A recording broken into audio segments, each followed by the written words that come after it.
a Saturday, her young beau called to see if she'd like to go to see a show, but Miss Kate said no. I'll tell you what you can do. Take me out to the ball game. Take me out with the crowd. Buy me some peanuts and cracker jack.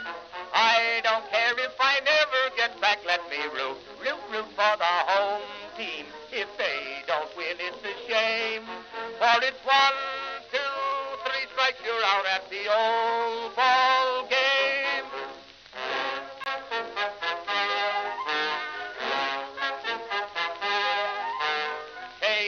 Casey saw all the games, knew the players by their first names, told the umpire he was wrong all along, good and strong. When the score was just 2-2, Casey knew what to do, just to cheer up the boys she knew. She made the gang sing this song.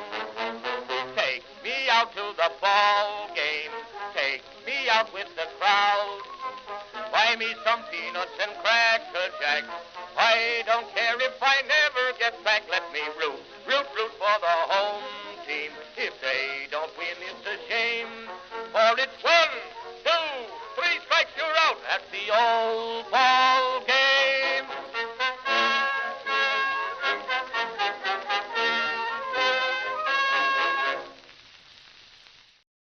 Greetings, folks, and welcome to live coverage of Orioles baseball, where tonight the Baltimore Orioles will begin the first of a 3-game series against the Arizona Diamondbacks at Chase Field in Phoenix, Arizona. How you doing, everybody? It's your old pal, the BirdWatcher here. People call me BW for short.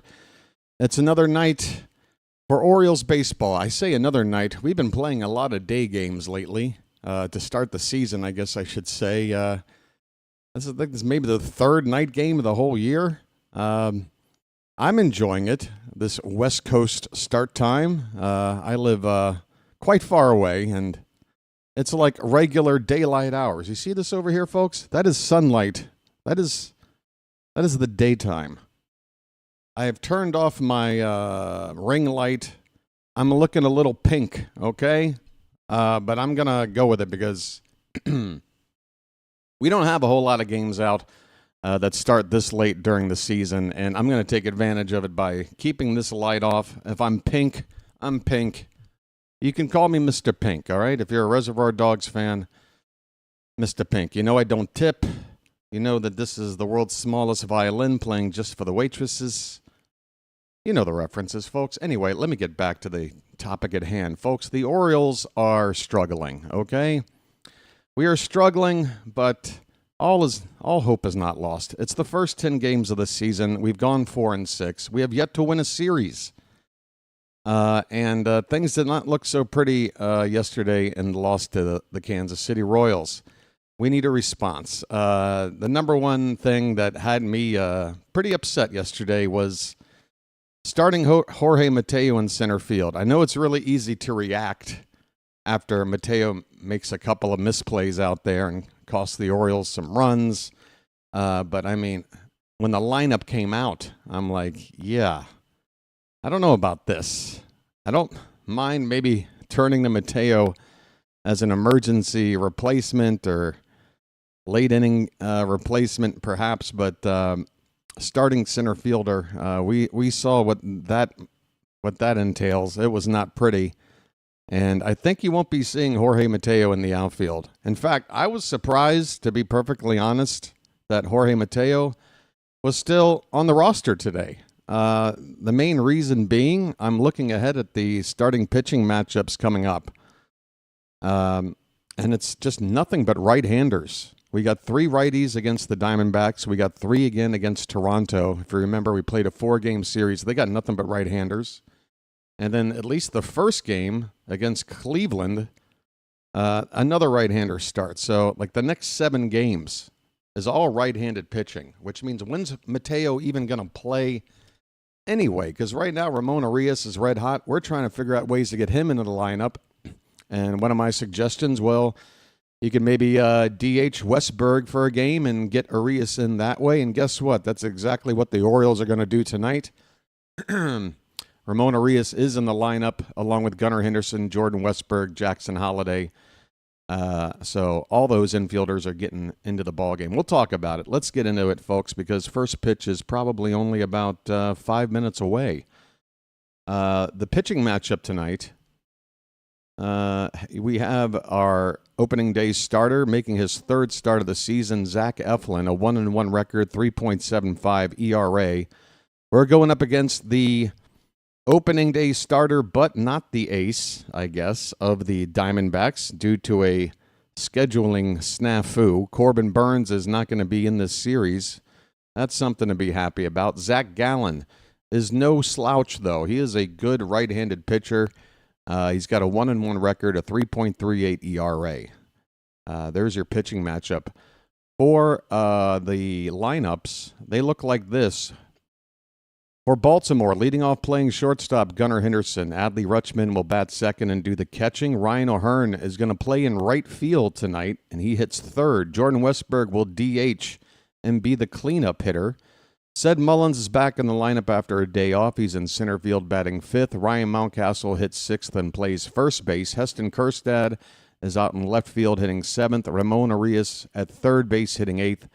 And finally, Jackson Holliday will be at second base batting ninth. Gunner's off to a slow start, 1 for 13. But we're still hitting him at the top of the order. I said after the first game he should move him down until he's ready, and all he's done is have two more kind of ugly games at the plate since. But we're going to keep trotting him out there at the top of the order, at least for the time being. For the Diamondbacks, going up against Zach Eflin, Corbin Carroll in right field will lead off. Geraldo Perdomo is the shortstop batting second. Pavin Smith, who's off to a hot start, will DH and hit third. Josh Naylor, who came over in a trade with the Guardians in the offseason, he is at first base. This used to be where Christian Walker played. Walker left town, and Naylor is his replacement. He's the cleanup hitter and playing at first base. Lourdes Gurriel Jr. in left field batting fifth. Eugenio Suarez off to a red-hot start with the home run ball. He's hit 5 homers and driven in 11 runs, though he's hitting only 176. He's got 6 hits on the season and 34 at-bats, and 5 of the 6 hits have left the yard. That is what we call all or nothing, folks. Try to keep the ball low to the ground on this guy. Gabriel Moreno will bat seventh and do the catching. Suarez, by the way, at third base, if I failed to mention it. Jake McCarthy in center field hitting eighth. He is 0 for 19 to start the season. And finally, a fellow I've never heard of, Tim Tawa, T-A-W-A, is the second baseman for the D-backs batting ninth. All right, folks, first pitch should only be a couple of minutes away. I should already have this game up in front of me, but I don't, so stand by while I get that set up. I'm feeling pretty relaxed, folks. Again, I'm digging this start time. I just woke up with my own natural... I didn't need an alarm clock to wake me up. Just my morning routine, neighborhood walk, pick up some breakfast, and still back in time to watch some baseball. That'll take me up to nearly noon, I guess. I like this start time. All right, there is the shot of Phoenix. I've been out there once before, back in 2007. I went out there during spring training in March of 2007 for about a 10-day vacation and went to about, I can't remember, 6, 7, or 8 spring training games. Just sort of did a little mini tour around the Cactus League. The roof is open here at Chase Field, so the weather must be pretty nice. The crowd looks pretty sparse, I got to be honest with you. Scattered seating all over the place. Zach Gallen taking his warm-up pitches right now. Folks, if you're new to the channel, welcome in. I'm glad you found it. We got 3 rules here, 3 main rules. No politics, no spoiling of events.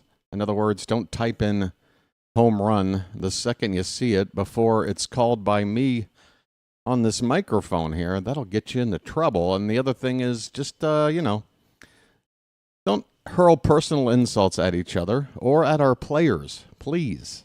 It's a non-tolerance kind of a rule. Disagreements are okay. Differing points of view. Criticisms of what people are doing out there on the field. That's completely fine. Calling players trash, calling players washed, not tolerated by me. Sorry. Cussing, well, for the most part, Spurger, it's Charm City Chat. We try to keep the language PG-13, but occasionally when the time is calling for it, we'll get naughty up in here. All right, Gunnar Henderson stepping up to the plate, folks. We're ready for baseball. His name's Gunnar, and he's dating my mom. And I got to get this scoreboard up and running for you. But for now, let's just see what Zach Gallen's got going. First pitch of the ball game is on the outside edge for a called strike, and that was close. Looked perhaps to be a touch inside. Gunnar has struck out a bunch, but to be honest, a couple of them have been really just tough pitches right on the edge. This one's up and in on Henderson. The count 1 ball, 1 strike.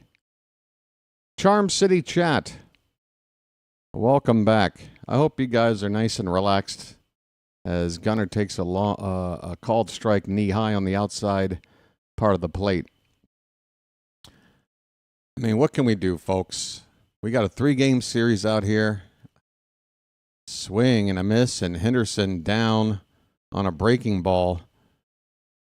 And he continues to struggle. You gotta hit him lower in the lineup. I mean, we're talking about the first batter of every game being an automatic out right now, and I don't like that. 1 away for Adley Rutschman. Let the clutch out gently, okay? And he takes a called strike, perfectly placed. Perfectly placed. As low in the zone as you can get, as far outside as you can get. Rutschman hitting .257 and takes off the plate outside. 1-1. The Orioles wearing their black jersey tops with the gray pants. And the Diamondbacks wearing their, I think their usual home uniform, white shirts and pants. This ball's hit out to left field. Gurriel, moving toward the foul line, makes the catch. And there's 2 down here in the top of the first. Ryan O'Hearn is going to hit third tonight, and he's got some previous success off of Gallen.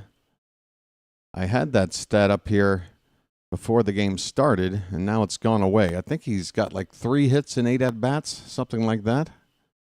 Turn and burn. Lights on. Let's turn and burn.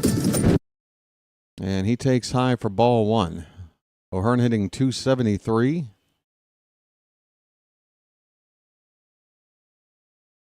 Next pitch is above the zone for ball 2. 2-0. Just getting started here, folks, out in Arizona. 2-0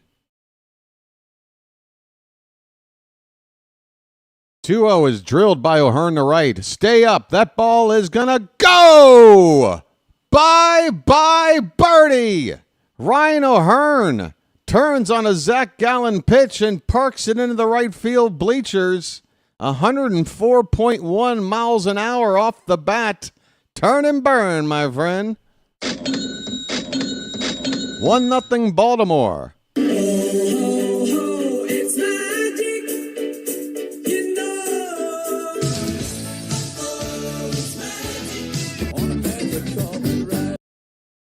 Instant offense.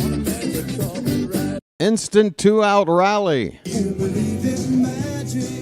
And that'll bring up Westberg, who takes low and away for ball 1. West is that way. All right. Let's get this party started. Look how dark and pink I am in here. Here's a swing and a miss. The count 1-1 on Westberg. And let me try to get this scoreboard working for you as well. I'm working, folks. I work hard for the money. Pitch. Outside. 2-1. I got you. Hang in there. I got you. There we go. All right. The 2-1. That one's hit up toward shortstop. Perdomo on a bounce over to first in time, and the inning is over. But Ryan O'Hearn hitting third today. And again, I told you, past success off of Gallen. He's had even more success. A home run to get us on the board early. We go to the bottom of the first. It's the Orioles 1 and the Diamondbacks coming up. Lights on. Let's turn and burn. Lights on. Let's turn and burn. Yeah! All right, look, folks. Can we talk about the elephant in the room? And by elephant, I'm talking about a guy that's shaped like one. Vladimir Guerrero Jr., folks. A 14-year, $500 million contract extension. Your boy, the Birdwatcher, has one thing to say. Enough already. Lock up one of our guys. Come on. This is getting embarrassing. Can we do it with one guy? I'm at the point now where, like, I'm ready to protest. Like, I'm going to the ballpark with a sign that says, #LockUpAdley. Why? Because he makes the most sense to.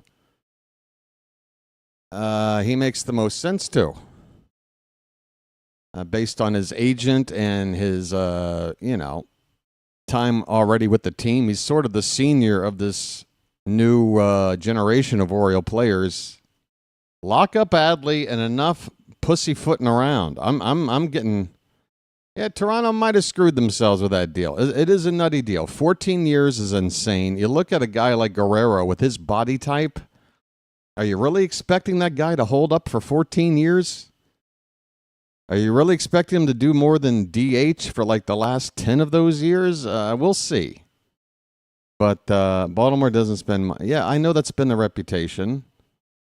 I'm not ready to completely give up on new ownership. It's just, you got to do it.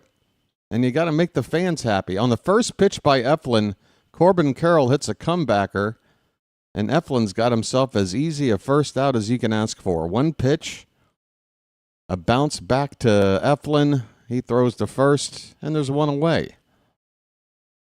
Easy peasy, lemon squeezy. Yeah, now's the time to change that reputation. We knew how we used to be. This new ownership group is less than a year in the making. I'm not ready to write them off as a ownership group that refuses to lock guys up, but now's the time. Make a statement to the fan base. Try and show us fans that you're willing to at least keep up with everybody else in the league. I mean, again, we don't have anybody we're trying, we're not going to get Gunnar locked up. That's probably a $500 million. That's probably a Vladdy kind of a extension, but I just don't see that happening. But a guy like Adley, I think we can do it. Maybe like an 8-year deal, something. Pay him about, $26 million a year or something. I don't know. I'm just throwing out a number. Vladdy's deal, by the way, getting less than $40 million a year. Bregman got $40 a year. I know it's a short deal, but Geraldo Perdomo's got a 1-0 count, and the next pitch is up and away 2-0. Perdomo is switch hitting shortstop, batting from the left side. Perdomo got a contract extension, I think, in the winter for these Diamondbacks. There's a called strike.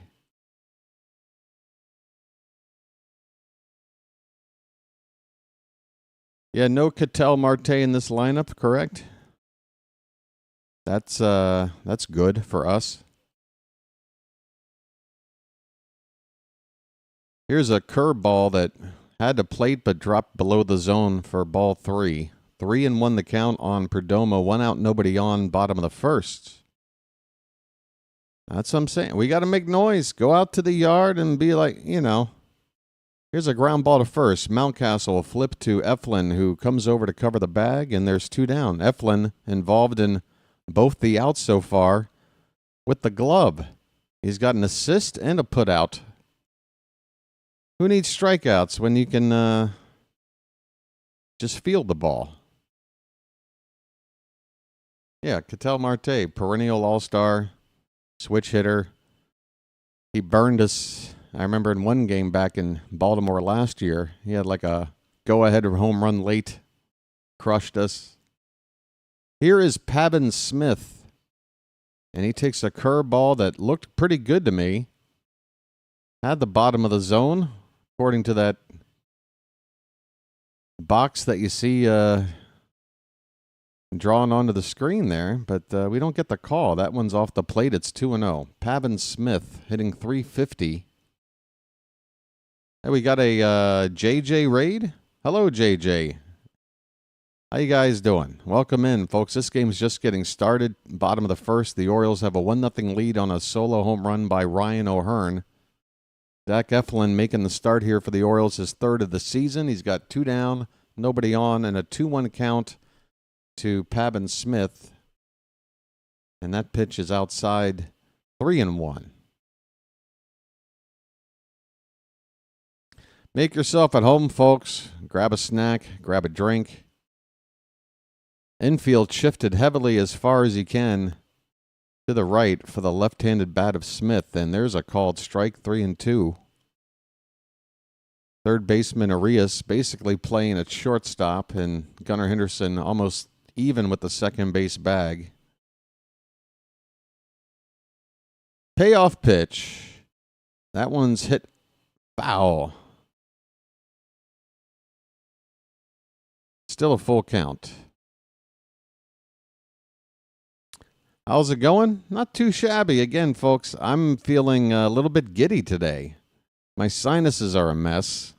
But other than that, I've had some decent sleep for a change. Here's a swing and a miss. Down goes Smith. Well, y'all come back now, you hear? Zach Eflin, 3 up, 3 down with a strikeout. After 1 inning of play, Baltimore leads it 1-0. All right. Pitching looks good. We got a home run on the board. Let's go. Yeah, I just think Gunnar is going to be the most impossible one to extend. This is going to be the most impossible. Westberg is near impossible. Adley can be done. Holiday, if you want to talk about him, probably going to be tough too. I think he's a Boris client. But that's what I'm saying. Like, you got one guy out there. He's not a Boris client. He's an all-star. He's the captain of the team pretty much. Just lock up Adley. Show us. Show us something. Everybody else is getting theirs. Especially when the team is, kind of stumbling out of the gate here to start the season. It would really boost the morale of the fan base. You know, I mean, Vlad Guerrero just signed that contract. He went out tonight and had a couple of hits, and the Blue Jays, I think, wound up holding on to beat the Red Sox. Crochet had that giant extension. What did he do? He went right out and crushed us with an 8-inning shutout gem. Maybe if we lock somebody up, maybe Adley will go out there and hit 3 bombs the next night. We can have immediate results. Where's my button for this? I got a button for this very thing. Pay that man his money. Exactly. It's very simple. Pay that man his money.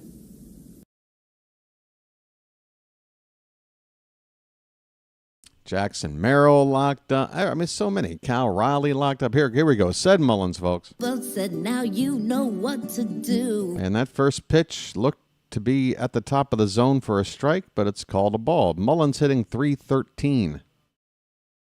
Still the team leader in RBI with 11. And he hits this one to left.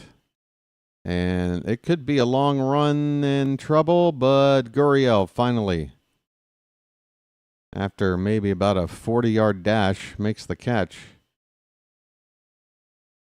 All right, maybe that's a little much. 30-yard dash.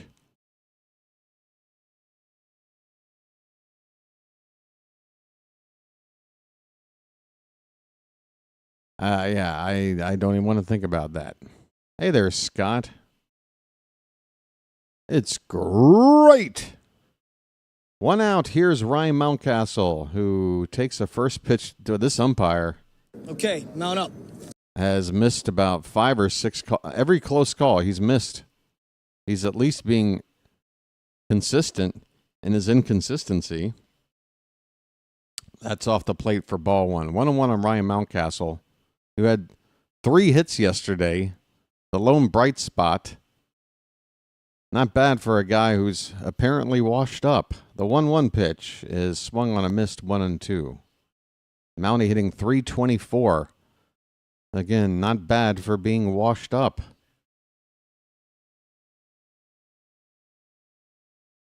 Pitch off the plate, 2-2. Every pitcher we faced when Mountcastle's up there is just working the ball low and away over and over and over again. On Mountie. There goes another one. Check swing. Mountcastle does not go. Full count. So if he can just learn to lay off those pitches breaking off the plate low and away, maybe he can get on a roll here. And I'm talking about a guy that's already hitting .324. Pitch. Low for ball 4. Good eye, Mountie. Take your base. I'm walking here. I'm walking here. A 1-out walk to Mountcastle. Hello, Vonnie. Look how I look like I just drank like 5 gallons of vodka. Boys, is my face red? Runner at first here is Heston Kjerstad, and that's a big swing and a miss. Folks.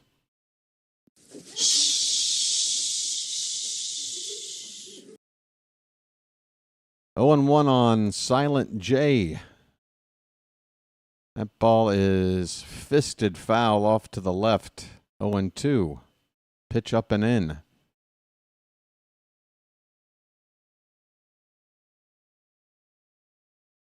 Mountie at first, 1 down.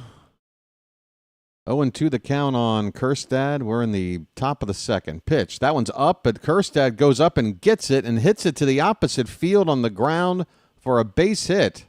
Overrun by Gurriel out there and left, but Mountcastle will stay put at second. So the line keeps moving, folks.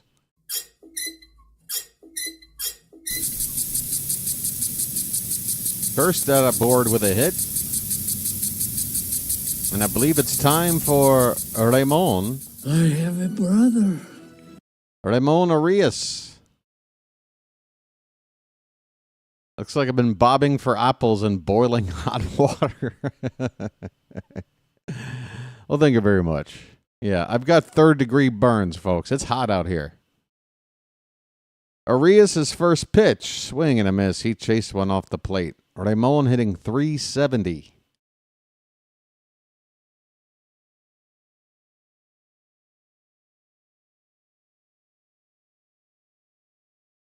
Mountie at second. Kjerstad at first. The pitch up and away. 1-1. Bugle time.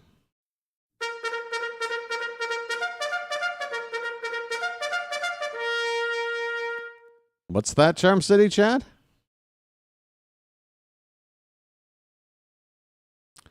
The 1-1 pitch is a called strike. 1-2.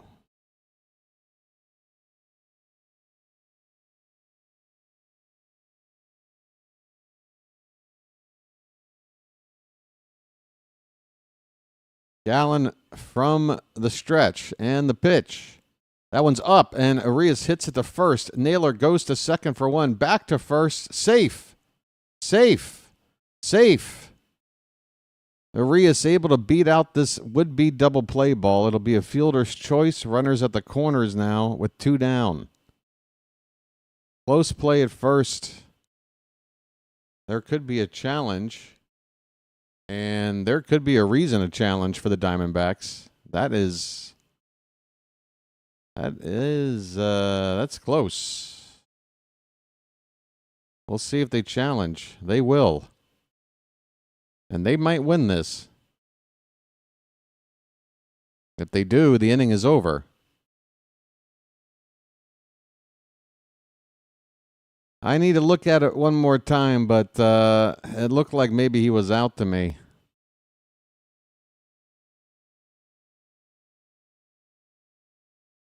That's a good point, Chilo. I'm glad you made sure to point that out for us. Thanks. That's totally out of left field from you. I never would have expected.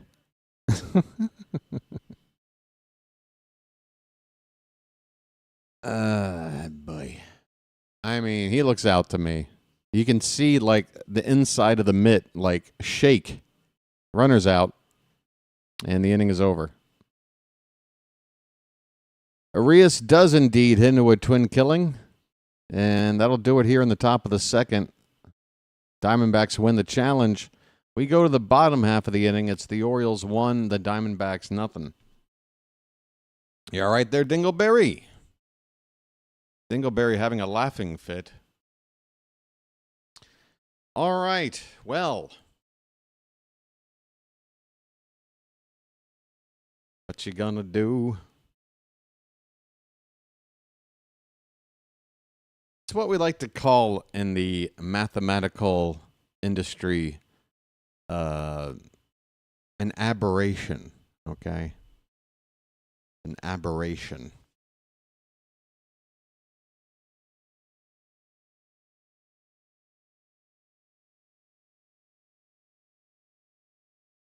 I'm here to have some fun. Hey, everybody, we're all gonna get laid. Where you from? Baltimore. What? Baltimore. Baltimore? What's that? Look, it doesn't really matter, all right?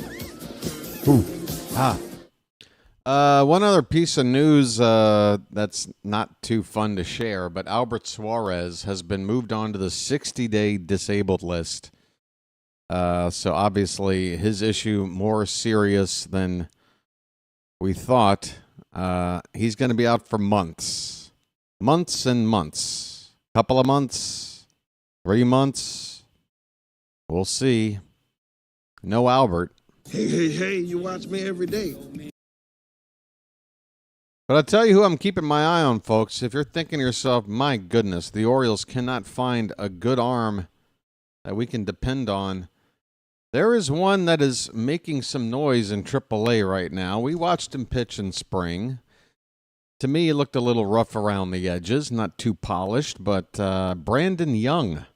I need to tell you about his start. But first, here's Josh Naylor, and he turns on a first pitch and drills it down in the right field corner. It's down for extra bases. Dug out of there by O'Neill. He gets it back in. It's a leadoff double for Naylor. Yeah, Brandon Young, folks, has made 2 starts. You know, basically everybody in our rotation has made 2 starts. Well, he's made 2 for the Tides. How's this sound? 11 1/3 innings, an ERA of 0, a whip of 0.79, 11 strikeouts, 2 walks, and 7 hits. No earned runs over 11 1/3 innings, 2 starts. Compare that to what Cade Povich, Charlie Morton, and Dean Kramer's done through their 2 starts, and yeah.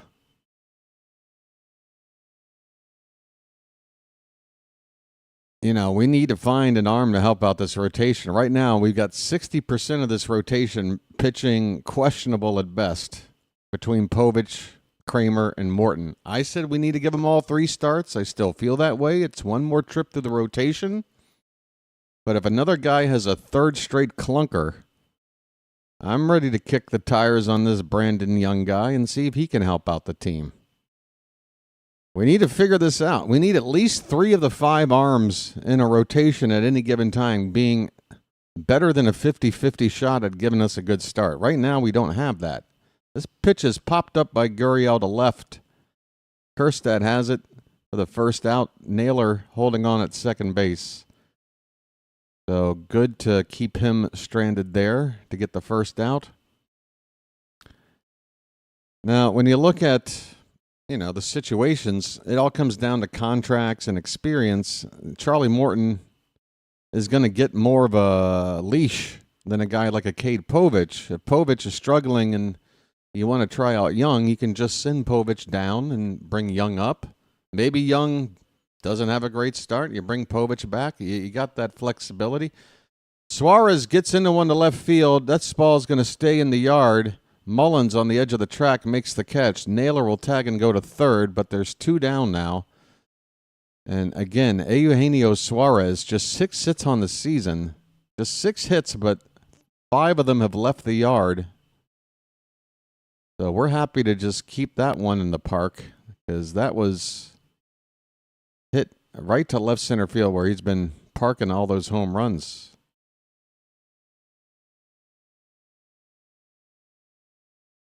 So my guess would be that if Cade Povich continues to struggle, we probably give Young a shot. We just need to find something until it works.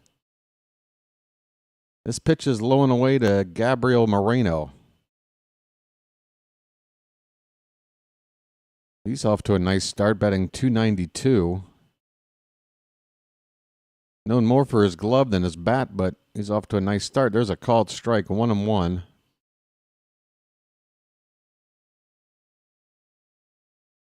He needs head. Don't we all?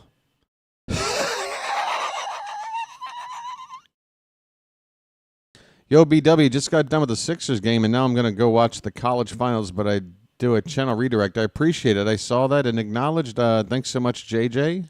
Here's a ground ball that's going to end the inning. Zach Eflin gets through 2. Without giving up a run, the Orioles hold on to a 1-0 lead as we head to the third. It'll be 9-1-2 due up. Holiday, Gunnar, and Rutschman. Thanks so much, JJ. Hey, Rising Rhino is here as well. Look at this, folks. It's like all my colleagues are showing. Why? Because I'm doing the late game. Everybody else is done.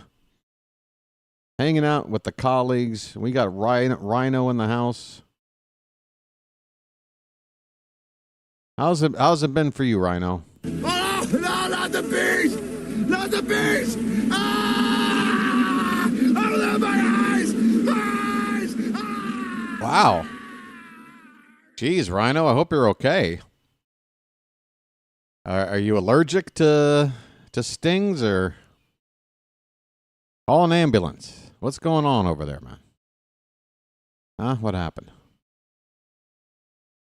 Get on your binoculars or watching some birds. That's what I'm talking about, folks. Put your binoculars on. Nice binoculars. This is Jack Burton in the Pork Chop Express, and I'm talking to whoever's listening out there. I'm listening. Call a wambulance. Get it? Nice.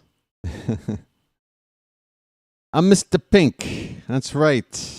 I don't believe in tipping. Tipping's for the birds. When you go to McDonald's, you don't feel the need to tip them, do you? You know, I got 3 words for you. Learn the effing type, all right?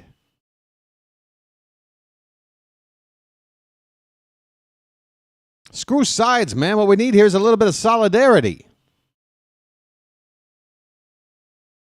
This is the world's smallest violin playing just for the waitresses. Let me tell you what Like a Virgin's about, all right? All right, we're back. We're going to the 3rd inning, and it's holiday time. And he goes after our first pitch, fouls it away. Whoops, that's not the right button.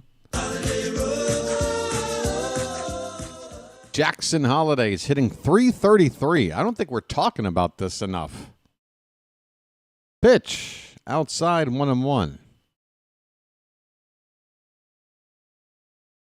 The season's not going great. I know. There's only 152 games to go. This ball's hit on the ground. Second base, backhanded, throwing off balance and getting it there in time to retire Holiday. That is Tawa, who's in there, I guess, for Marte to play second. Tim Tawa.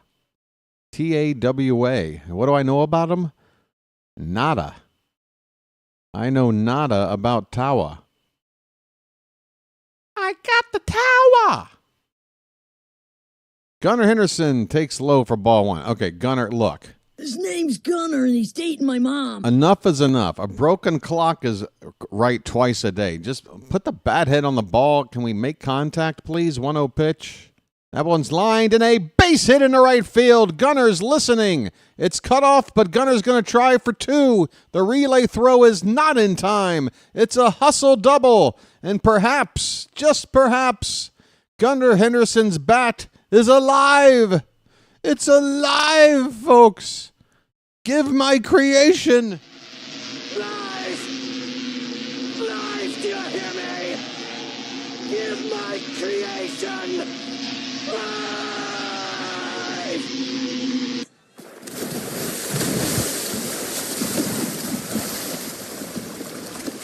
All right, first double of the season for Gunnar. Here's Adley Rutschman. Let the clutch out gently, okay? And the first pitch is lined into right center. That's down for a base hit and splits the outfielders. Gunnar will easily come around to score. Adley will have to settle for a long single, but it drives in run number 2. 2-0 Baltimore. We're ambushing that first pitch.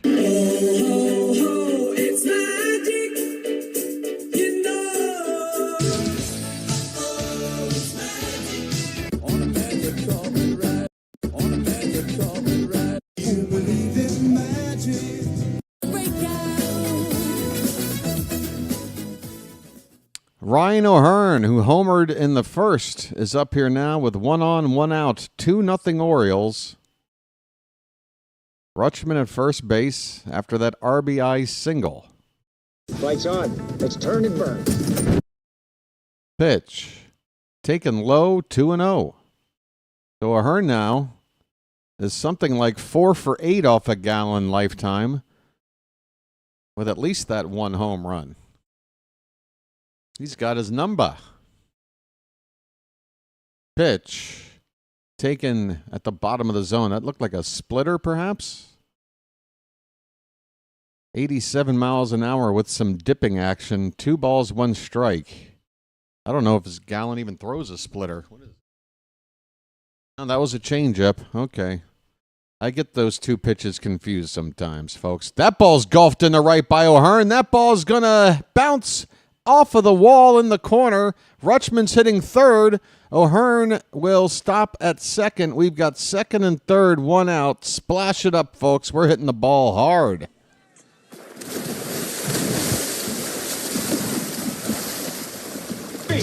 Splash, splash, I was taking a bath. Oh, look at that swing by O'Hearn. I mean, bat head right on it. His eyes locked in. Turned and burned for the second time tonight. Just missed his second home run. All right, keep the line moving, folks. Jordan Westberg coming up. There's a meeting on the mound with Gallen and the catcher Moreno. West is that way. Put the pedal to the metal, folks. Don't stop. We want a big, big rally. So we can sit back, relax, and just have some fun tonight. I mean, my goodness, we deserve just a little bit of good old-fashioned happiness. Let me take it back over here. Sorry, why are you looking at my pink face? Pitch, taken for a strike. Is this? Okay, that's still showing you the O'Hearn at bat. Just want to make sure you're not getting spoiled. It is 0-1 on Westberg. Second and third, 1 out. A chance to drive in a run without a hit. The infield is drawn in. Pitch. That is fouled straight back. Westberg just missed it. And now with an 0-2 count, he needs to just do whatever he can to prevent himself from striking out and put this ball into play somewhere. The 0-2, setting up inside is the catcher, and the ball is pitched low and in. 1 ball, 2 strikes.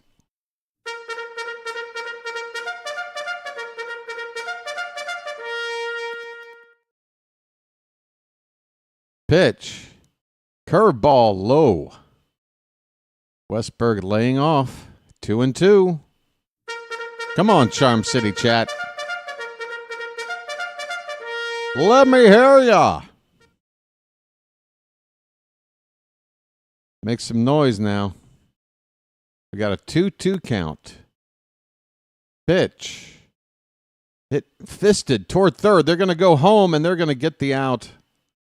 Unfortunately, Rutschman breaking on contact for the plate. Ball hit right to third. The throw to the catcher was right on line, and Rutschman was out by a mile. Adley saw right where that ball was. He should not have broke. He should not have broke. Out by a mile, a country mile. 2 down in the inning. O'Hearn did get his way up to third base. And, of course, Westberg is on now with that fielder's choice. And here is Ced Mullins. Said, now you know what to do. Mullins takes outside for ball 1. Folks, Scott helping out with the stats. We got nearly 100 people here right now and only 41 on the like count. Please do me a favor and hit that like button at the bottom of your device, screen, tablet, phone, laptop, abacus, whatever the hell you're watching this thing on. Tap that thumbs up for me, please, folks. And join the rest of us in this thriving community of fellow bird watchers. Pitch to Mullins is low and away for ball 2. 2-0 on Ced. Come on, buddy. A 2-out knock. I want more.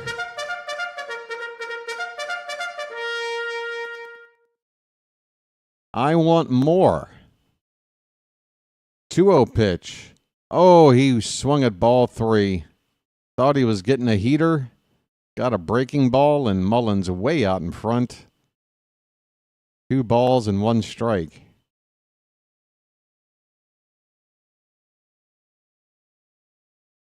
Two down, pitch. That is low and away for ball 3. Gallen trying to hit the corner. And he missed. 3-1, a hitter's count for Mullins. Again, leading the team in RBI at this stage of the season. He hasn't had one in a couple of games. That one is hit to right. It is high. It is down the right field line, but it is foul. Ced aiming for the moon. But that is well foul. Full count, 2 down. Runner at first will be off as soon as Gallen starts his delivery. Pitch. Breaking ball laid off for ball 4. Good eye, Mullins. I'm walking here. And that'll load them up, folks. Let's hear it in the Charm City chat now.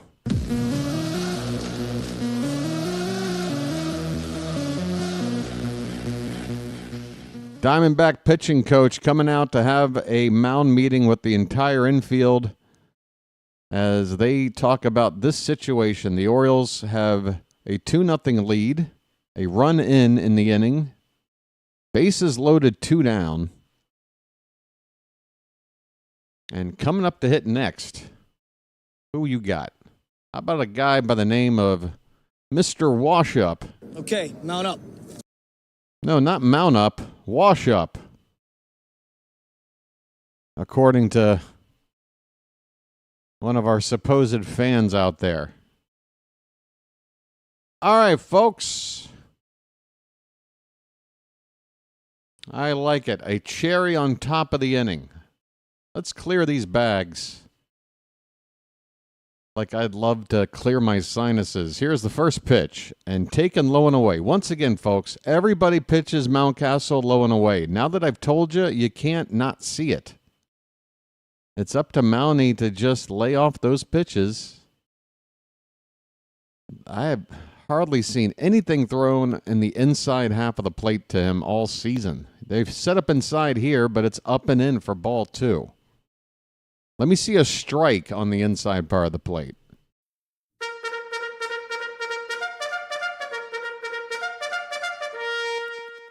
I will try to not point out the irony that somebody named Dingleberry is telling me something's dirty. Here's a pitch hit to right field by Mountie. That one's high in the air, and it's going to stay up on the warning track, caught out there and right for the final out. Mountcastle nearly going for the Oppo salami.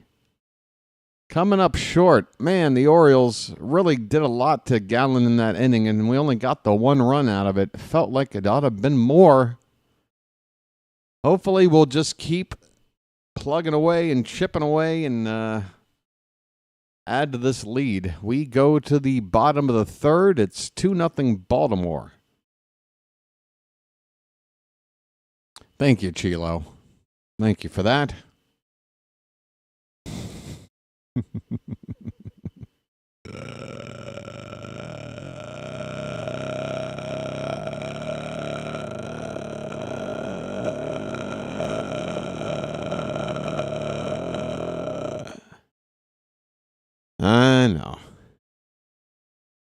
I know. Hey, folks. Tomorrow night, same bat time, same bat channel. It's going to be Charlie Morton with, for me, his last chance to prove that he hasn't been a horrific signing this winter. He's got to make a decent start. You've had two clunkers. We brought you in for your stability, your veteran presence. So while we don't expect you to win a Cy Young Award, we do expect you to go out there and keep us in games and not get hit around. The strikeout numbers are crazy. Morton is striking out guys like crazy. He's got like 13 Ks in 8 1/3 innings. The problem is 2 starts, 8 1/3 innings. That's like 4 innings a start. That's already a problem. So we need to cash in some of these strikeouts and trade him in for just some good old-fashioned outs a little more often. He will be on the mound tomorrow night. I'm telling you right now. I said it. Look, everyone was jumping on him after his first start. Everyone was really jumping him on after his second start. I'm like, pump the brakes. Everyone gets 3. But this is number 3 for him. So well, he's on watch. Jake McCarthy is going to take outside for ball 1 from Zach Eflin. We're underway here in the bottom of the 3rd inning. Eflin's just faced 7 batters through the first 2. This pitch is low. It's 2 balls and a strike. I missed a pitch somewhere. Pitch count is just fine for Zach. 24 at the moment. He only needed 21 to get through 2 innings. There's a well-placed breaking ball at the knees on the inside corner. 2 balls, 2 strikes to McCarthy, leading off the bottom of the 3rd. Morton always starts the season slow. Oh, my goodness. This ball's hit to left. Backing up is Kjerstad. He's onto the track, and he makes the catch. Heston Kjerstad. The more reps out there for you, the better, my friend. We're going to make a decent fielder out of you yet.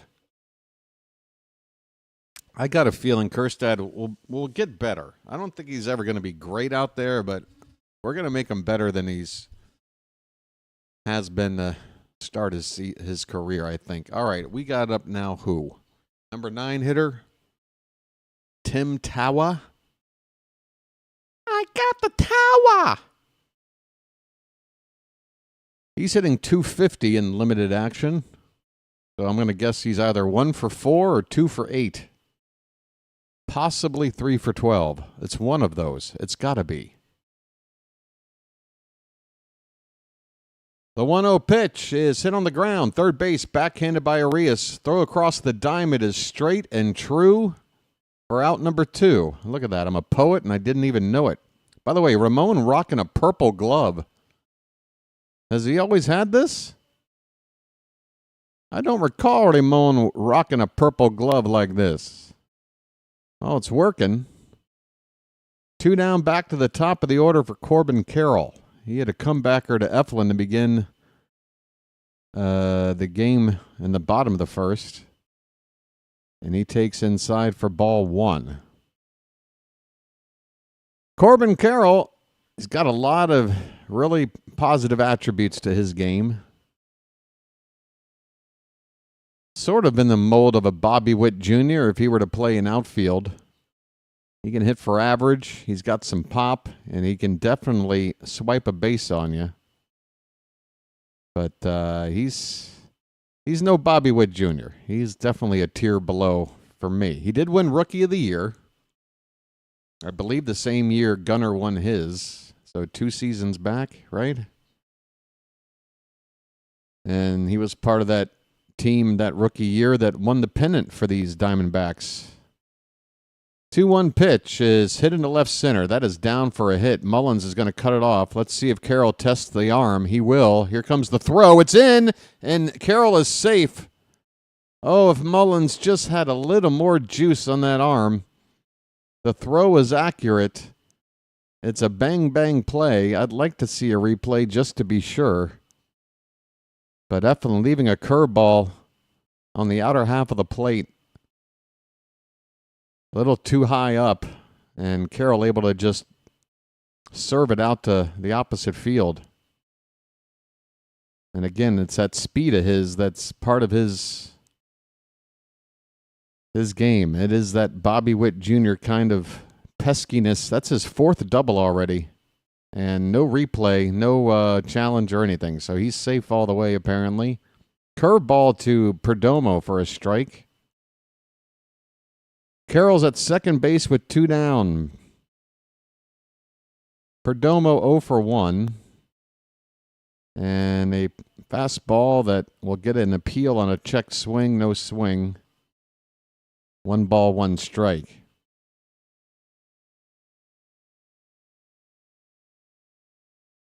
Yeah, but Carroll did have a down year last year. The 1-1 pitch is high, 2-1.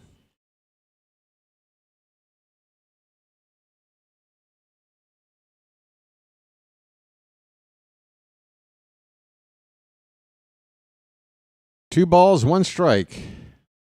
Check on Carroll. The pitch is a called strike, bottom of the zone, perfectly placed. And the count even up at 2-2. 1 more strike and we can get out of this.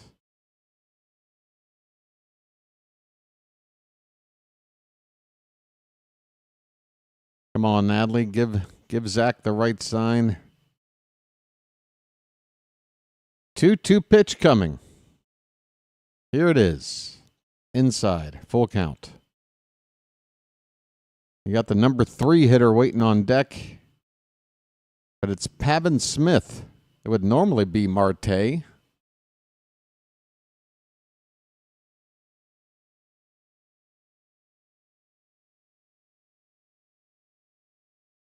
Payoff pitch.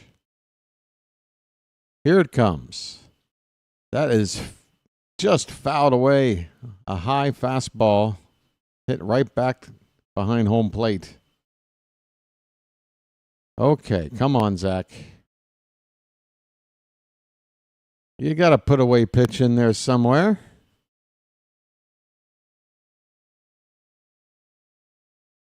Another 3-2. And a swing and a... Is that a foul tip? My goodness, I thought he missed it. The ball fell out of the catcher's mitt. It's still a full count. This will be the 40th pitch for Eflin, and about 10 of them have been to this batter.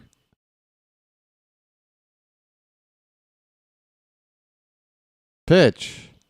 Reached for and fouled away. Will do it again. My goodness. Perdomo being a pest out there.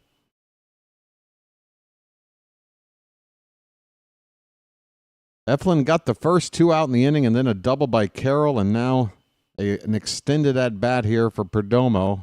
Another 3-2 pitch is on the way, and that one's hit in the right, and right at Tyler O'Neill. Oh, I'm sorry. Did I say Tyler O'Neill? I think I said it earlier. He's not even in the lineup tonight, is he? That's Ryan O'Hearn out there in right field. I need my head examined. But, folks, the fact is, the good news is, that's 3 shutout innings. And Perdomo's helmet fell off as he swung at that pitch.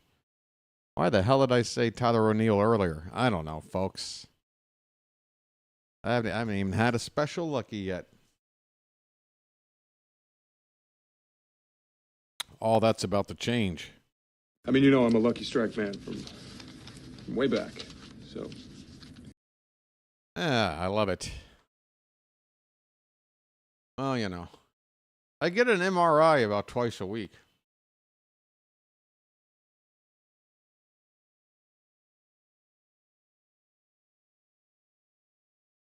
I think I need to get the MRI machine examined. There's something wrong with the machine. Yeah, I said Tyler O'Neill twice. I owned up to it. The second time I did it, I'm like, wait a minute. What am I saying? But I admit, the first time I just, oh, yeah, it's Tyler O'Neill out there. No, it's not. Come on, BW. O'Neill getting a scheduled game off. I think the Orioles are going to do that at least once a week for this guy. At least once a week. You know, against a right-hander, you sit him. Try to preserve that health of his. I'll tell Povich you're cheating on him with O'Neill. That's why you can't get him out of your head. Hey, look, I mean, you know, I sleep around. I'm with everybody.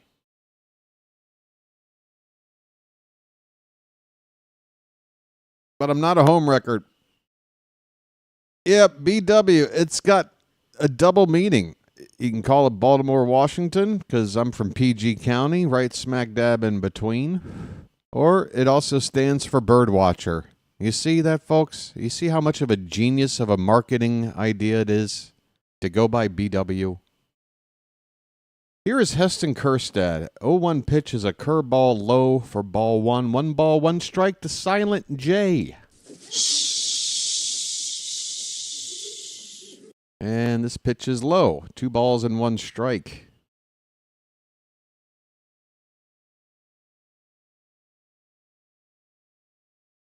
Next pitch. That's a strike, according to the ump. About 3 inches low, though. Benson and Hedges. And we're going way back. That's off the plate, full count. Full count on Kjerstad to lead off the top of the 4th.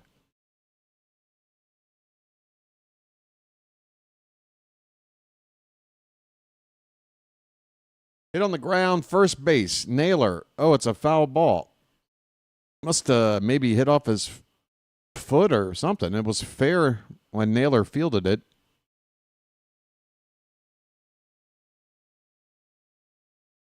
That's exactly what happened. It hit off his foot. BW with the eagle eye.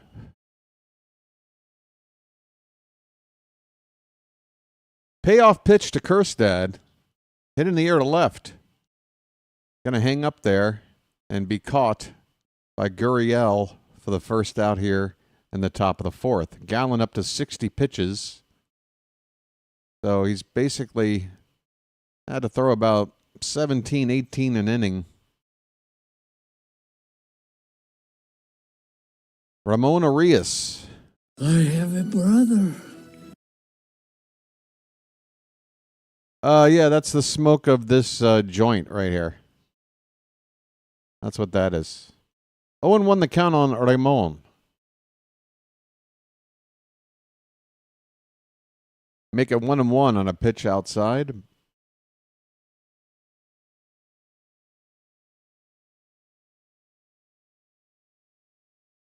Just hot boxing, folks. Don't worry about me. That's a ump. That's not a strike, dude. Why don't you wake up and smell what you shoveling? Why don't you wake up and smell what you shoveling? 1-2 pitch. A curveball outside, 2-2. Gallen works very quickly. As soon as he gets the ball back, he's just waiting for the batter to get ready. Here's the pitch. Ball hit in the air to right. Backing up on it is McCarthy, I think. Is that who? No, it's Carroll. Corbin Carroll making the catch in right for out number 2. What is it? McCarthy in left, and then Gurriel in left, McCarthy in center, Carroll in right. Okay. If memory serves, McCarthy. You think Mullins has a noodle arm? I think McCarthy might even have a weaker one. Here's Jackson Holiday, folks. Takes a first pitch fastball in there for strike one.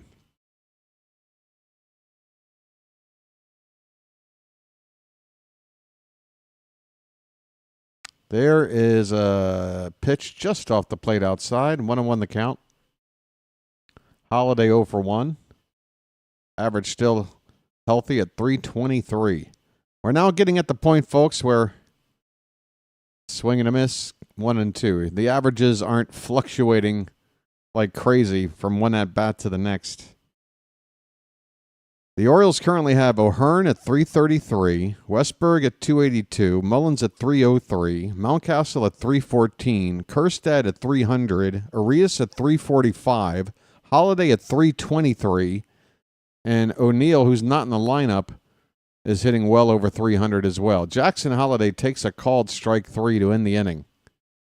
We go to the bottom of the fourth. It's the Orioles 2, the Diamondbacks nothing. So, folks, once Gunnar gets going, Adley's 270. Did I mention that? That's the worst batting average in this lineup tonight other than Gunnar Henderson. Is a 270 average from Adley. Team can hit. They got to get on the page with the pitching and be like, look, all right, how many runs are you giving up tonight? 5? All right, we'll get 6. We'll score 6. How many runs are you giving up tonight? 3? All right, we'll score 4. We got to figure this out. I help you, you help me. Okay? I know, right? Dingleberry, doesn't that sound good? Don't that sound good? 313, 345, 300, 314, 303, 282, 333, 270, and Tyler O'Neill, who's not in the lineup tonight, is hitting like 350 or something. That's 9 averages right there that sound pretty damn good.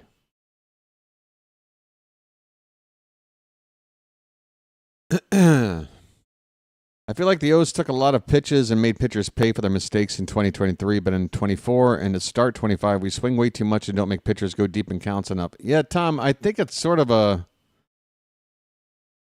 I think the Orioles, I think they've done their, their analytics, and they're like, we come to find that the best pitch a hitter is likely to get in a given at-bat is the first pitch. And if we teach our players to look for that first pitch in a certain zone and it looks like they're getting it, then swing away, give it your best swing, and hit it as hard as you can. And I know that there's a lot of times where it doesn't work, but it's also really worked in a lot of ways in a lot of games. It's striking that balance. We got to strike a balance between when to ambush a first pitch and then when to go, all right, let's try and work the count on this guy. Because if everybody's doing the ambush, the pitch count stays low, and if you don't succeed, here's a line drive base hit in the right field by Pavin Smith to lead off the bottom of the fourth. So the heart of this Diamondbacks order is coming up. I already forgot about what my point was, but I had a point in there somewhere. I was almost done saying it, and now I've completely lost it. Here is Josh Naylor. 1 on, nobody out. Oh, yeah, in terms of, we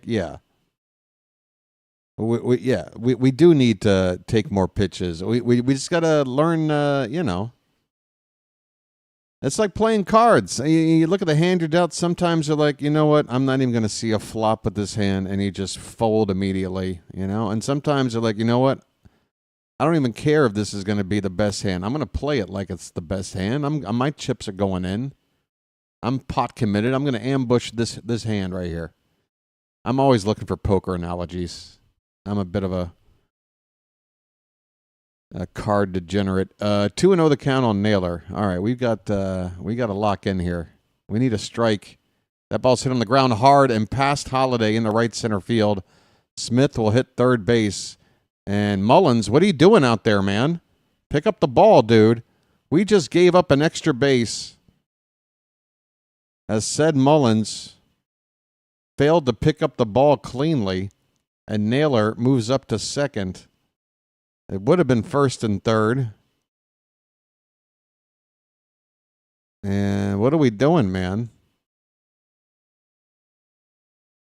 All right. We've got to we got to lock in here. We got to limit the damage here. I mean, Mullins, what are you doing out there, dude? Not like said to make an error like that. Second and third, nobody out. Here's Gurriel, and he goes after the first pitch and hits it to left, right to Kjerstad. Here comes the runner in. The throw is in. It's cut off by Arias, and the Diamondbacks are on the board. The Orioles did the right thing, cutting the ball off, because the tying run, who is at second base, does not advance. That would have put the tying run just 90 feet away with only one out. But the Diamondbacks are on the board with a sacrifice fly by Gurriel that scores Pavin Smith. Eugenio Suarez. He's got one hell of a first name. First pitch to him is low and away for ball one. And let's see, who's on deck? Moreno. Yeah, with all the home run balls he's hit this year, first base open, that would set up a double play ball. I know it would put the go-ahead run on base, but if Eflin kind of pitches around Suarez here, I don't mind it. There's a strike at the bottom of the zone. Just got to be careful here. We just don't want him to do what he's done 5 times this year already. Any other result, I can deal with it. This pitch is off the plate. 2-1 the count.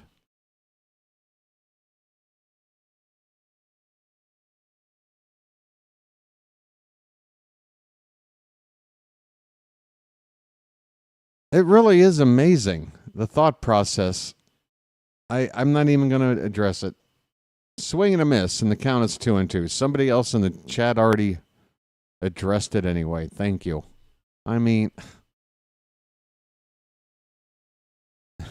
can you please go into your settings and turn off the automatically everything negative? Remember this sucked and whatever. Like, what are we doing? I'm not saying any names, but you know who I'm talking about. We got a 2-2 count. Hey, remember this? Can I remind you of something that sucked? What are we doing? With a smiley face. Like, so it's like you're not even upset about it. You're relishing in it. What are we doing? We got a full count on Eugenio Suarez. Payoff pitch. And it hits him. Well, we could have done that 6 pitches ago. That would have been a little more efficient. First and second now with 1 out. And that'll bring up Gabriel Moreno, who's 0 for 1.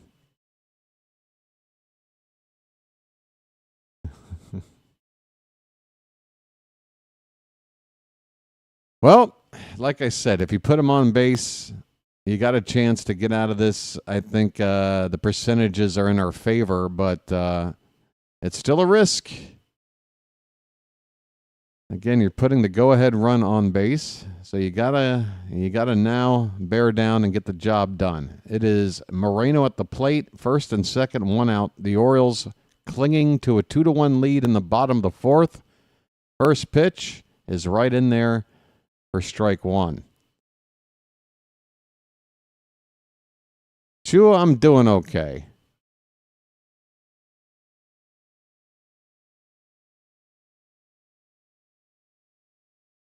How are you doing? The 0-1 pitch. Come on, Blue. Some of the calls you've been making tonight, that ball was riding the edge the whole way. Come on, Blue. 1-1 the count. Damn it. Pitch. Hit it in the air. Doesn't look like a whole lot under it. Left center, Mullins is going to camp under it, make the catch. Naylor tagging. He will go to third base. The throw wisely goes in towards second. Second out of the inning. Runners now at first and third. We need to get Jake McCarthy to get out of this with the lead.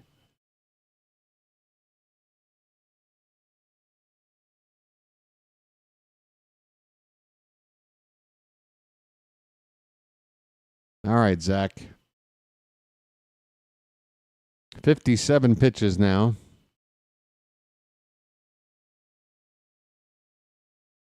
Here we go. Lock in. We got to get one more out. Popped up. This should get us out of the inning. Gunnar is sprinting out into left field. Call him off. Call him off. Gunnar makes the catch. Holy cow. I nearly had a heart attack. The Orioles give up a run, but they don't give up the lead. It could have been Weiss. Ah-ha-ha. Ah-ha-ha. Ah-ha-ha. It could have been Weiss. It could have been Weiss. Ah-ha-ha. It's 2-1 Baltimore. We got the lead. What's the problem? All right, I'll be right back. Let me have a Diablo sandwich, a Dr. Pepper. Make it fast. I'm in a goddamn hurry. I heard that. All right. We're on a mission from God. This is great iced tea. Spurger, you know what I'm talking about. He beat Joe Lewis's ass. Joey Lewis was 137 years old. Always coming in talking about Rocky Marciano. Rocky Marciano, Rocky Marciano. He beat Joe Lewis's ass. What about the soup? You talk about the soup. Where's the spoon? Ah ha ha.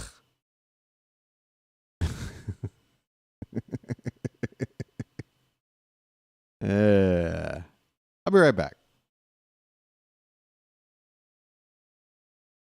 I mean, I'll be leaving, and then I'll be right back.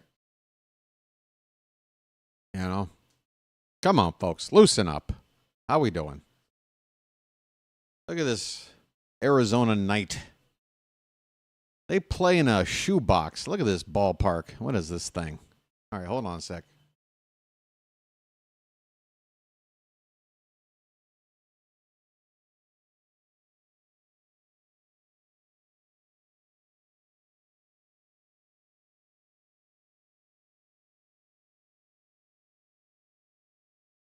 All right, Gunnar.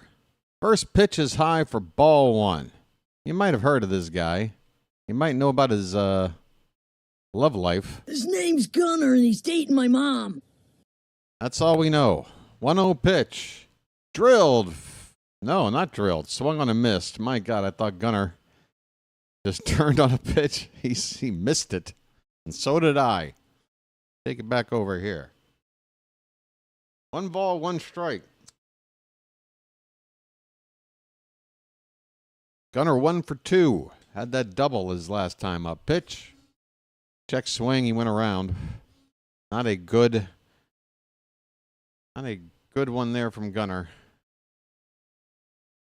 Not really good. 1-2 pitch. That one's lined into center field and will drop in front of McCarthy for a leadoff single. Gunnar has his first multi-hit game of the season.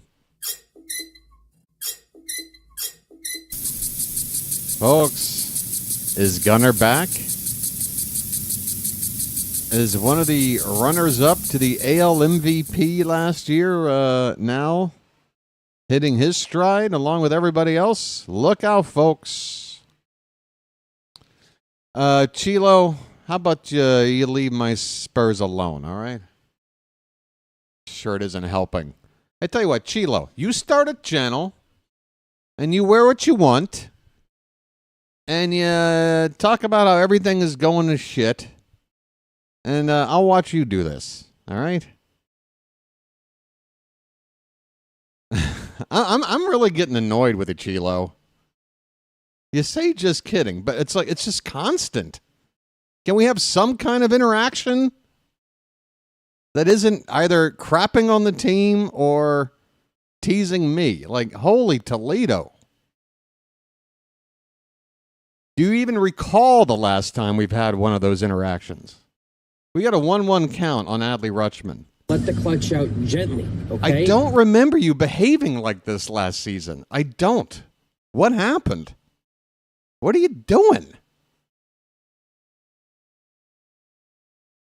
I don't remember you behaving like this last season. Not to this level. What is it? Why have you ratcheted it up? What happened? Man, I'm just trying to enjoy the ball game tonight.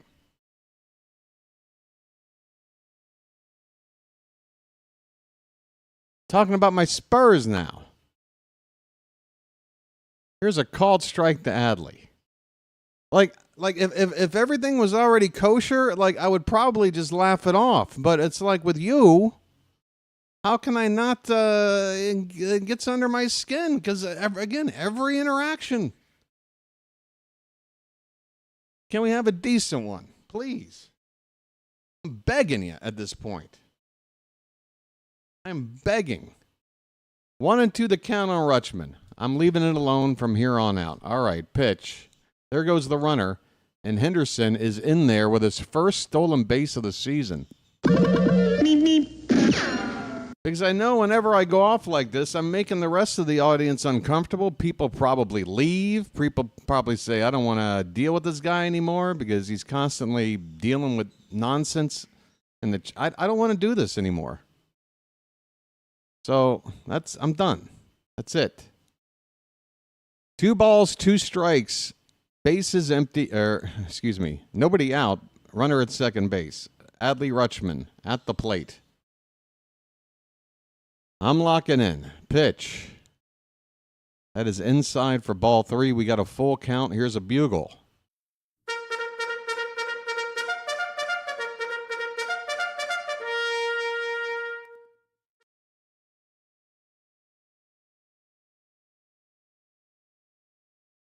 Payoff pitch. Low for ball 4. Adley, take your base. I'm walking here. I'm walking here.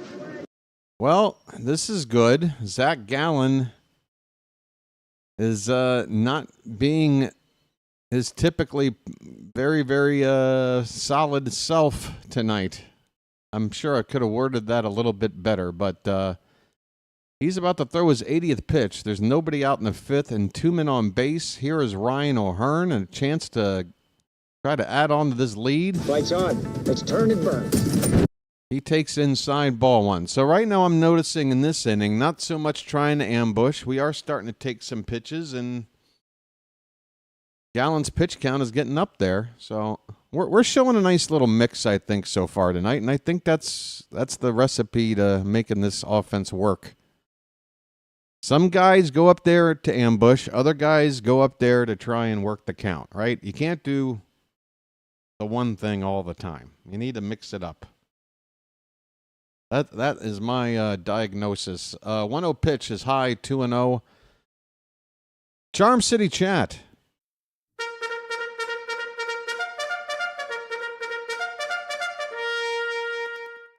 Two and 0, nobody out. First and second. Pitch. Inside, ball 3.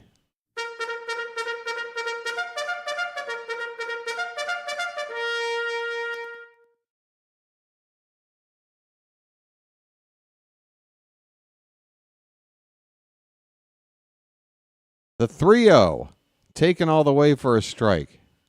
All right, now's the time. Action pitch.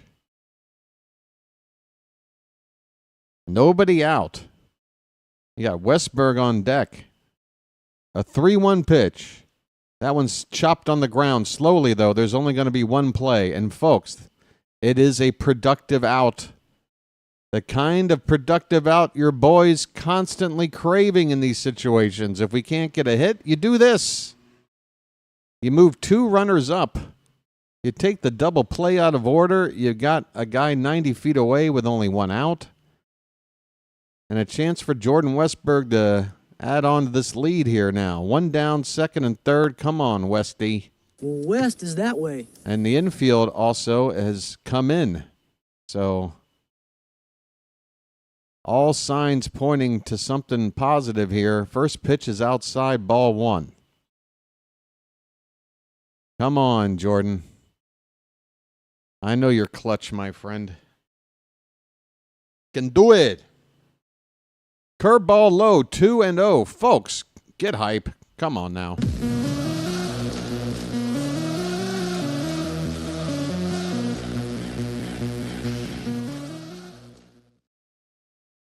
Two and 0 on Westburg. Second and third, one out. And the pitch. Laid off ball 3. Folks, getting exciting here.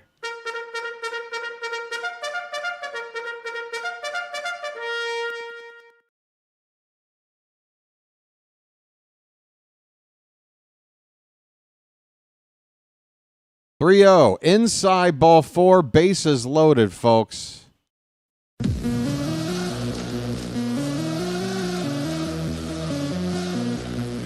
Let's see if the Diamondbacks are going to go to the pen. They got a right-hander, Ryan Thompson, getting loose out there. 88 pitches now for Eflin. And here comes the pitching coach, I think. Not the manager. So maybe a stall tactic. Maybe Gallen will get one more batter. We'll see. But the Orioles have got to take advantage of this opportunity right here. I don't want to hear anything about a particular kind of play that would be bad for us as a result. I only want to hear about positive results right now. I know I'm demanding a lot.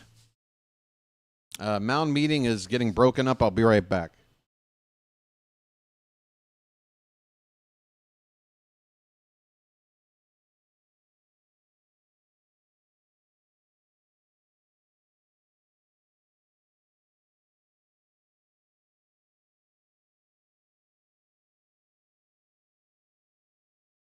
Here we go. Gunner's at third. Adley's at second. Westburg's at first.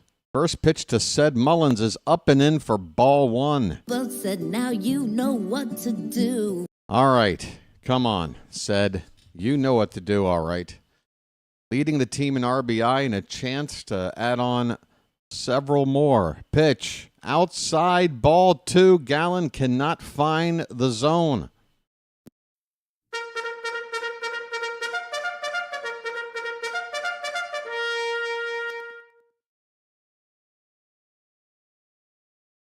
Two-0 pitch. Here it is. Hit on the ground hard, but right to second. He drops it, though. There's only one play, and that is going to bail us out. Oh, my goodness. A bobble. It won't be an error. But we score a run on a fielder's choice. Gunnar Henderson coming in. Mullins. It's not a fielder's choice. What am I talking about? It's a straight-up ground ball out. Mullins. But it's an RBI ground out. Would have been a double play had the second baseman fielded it cleanly. But we'll take it. It's 3-1. Here's Ryan Mountcastle. Okay, mount up.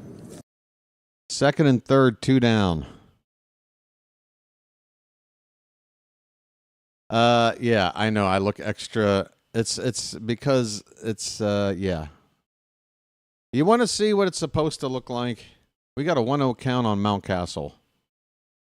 I'm trying to save myself from using the ring light, the studio light, for these late games out west where it's daytime for me, you know? This ball is foul back, and the count is 1 ball and 1 strike on Mountcastle.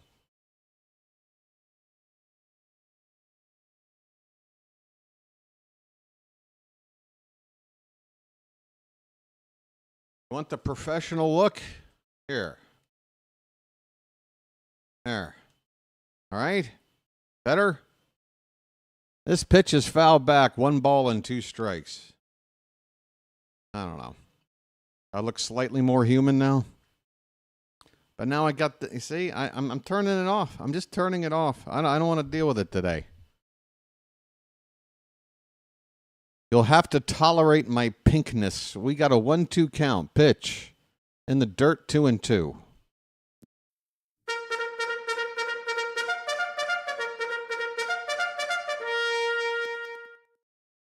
Gallen has got to be near the end of the line here.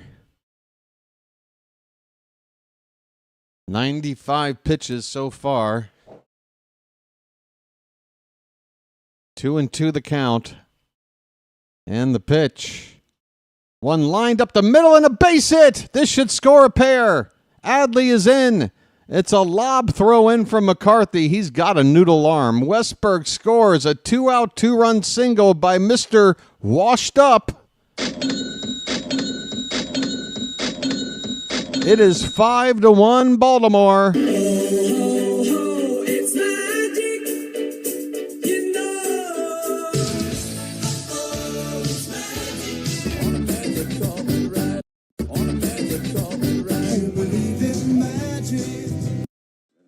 And that'll do it for Zach Gallen.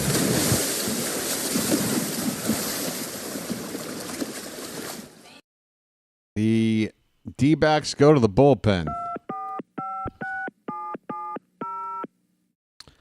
5-1 Orioles.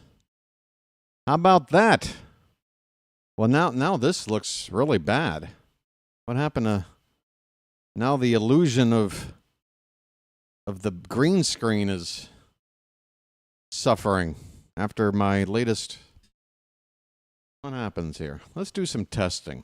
Let's do some All right, see?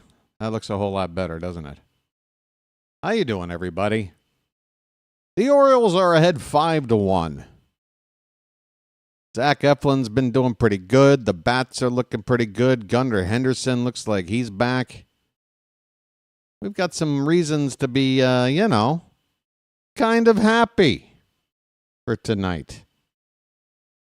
That would be good. Take the opener of this series and give us a couple of chances at winning our first series of the season on the road against pretty good Diamondbacks team. After that, folks, guess what we do? We get a day off and 9 straight days at home. We'll play the Blue Jays for 3. We'll play the Guardians for 3, and then we'll play the Reds.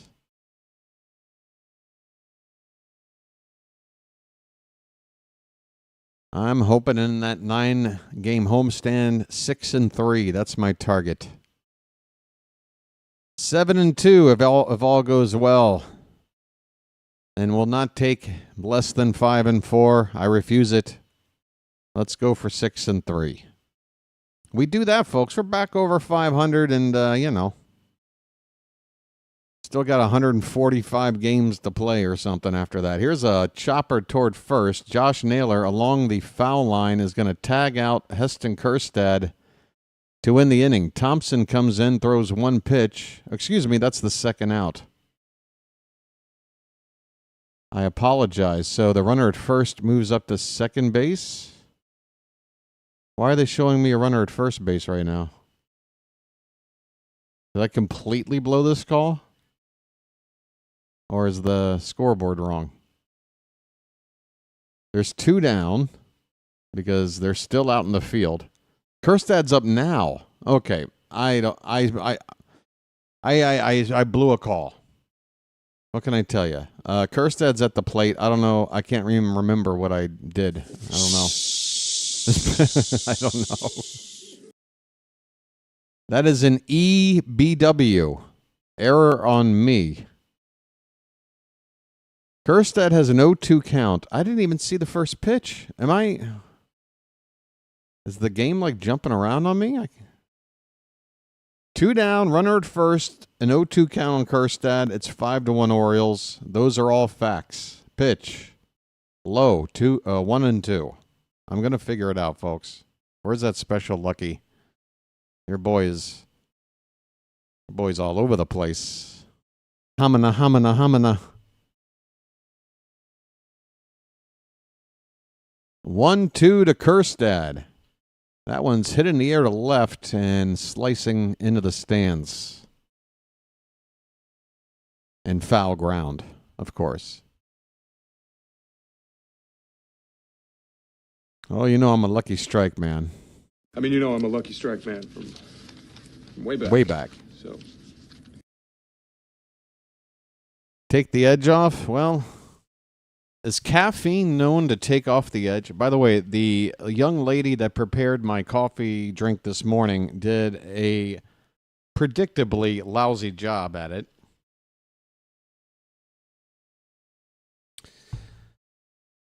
There's a overnight shift at my local 7-Eleven, and then there's the day shift. And I think they change over around 8 a.m. And I tell you what, the difference between the service is literally night and day. Because day staff, they make these drinks perfectly every time. I go in there too early, though. With the overnight crew. Yeah. They're always screwing up my drink. This is a foul ball off to the right. Kerstad has a 1-2 count still. I got lost somewhere along the way. Error watcher.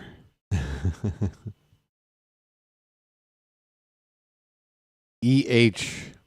Error hat. The hat cannot make an error. The 1-2 pitch. Swing and a miss, I think. That's it. Inning over. Yeah, he missed. Kerstad strikes out. I'm a little bit discombobulated, but hey, guess what? The Orioles have added on and have increased their lead to a 4-run cushion. We now have played half a ball game. Bottom of the 5th coming up. Orioles 5, Diamondbacks 1. National championship is a nail biter. That's right.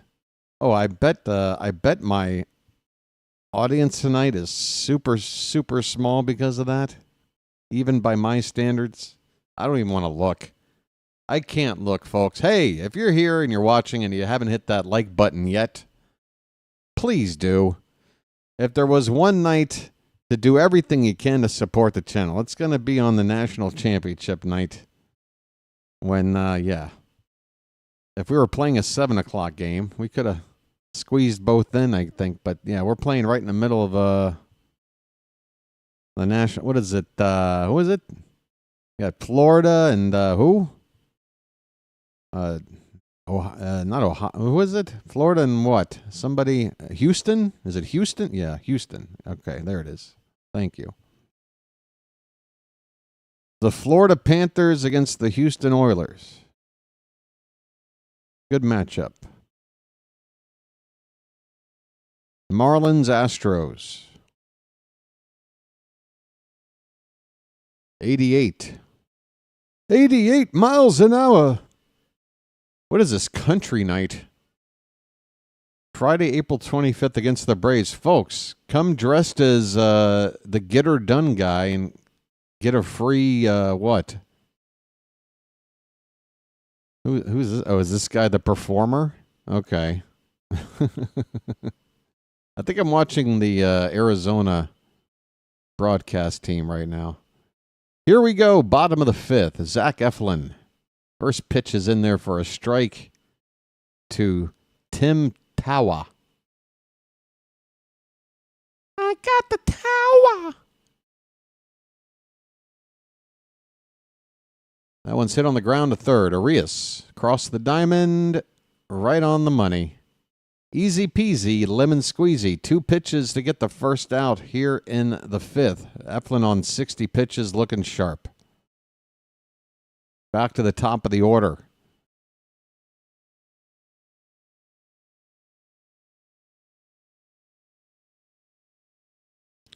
Corbin Carroll had that hustle double. He is 1 for 2, and he smacks this one on the ground to first. It's going to be a flip to the pitcher covering Mountcastle to Eflin. A 1-pitch out. 3 pitches, 2 out in the 5th. I'm loving life.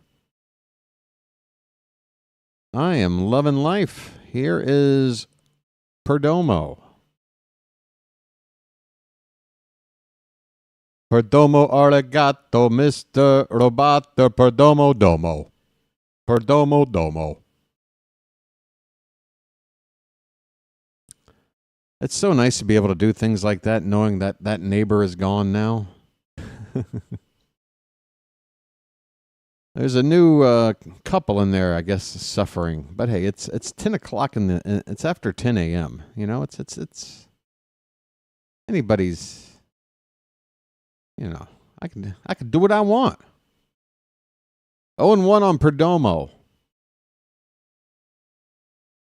Hey, Book Doc's here? Where's he at? How you doing, Book Doc? There's a called strike. 0-2.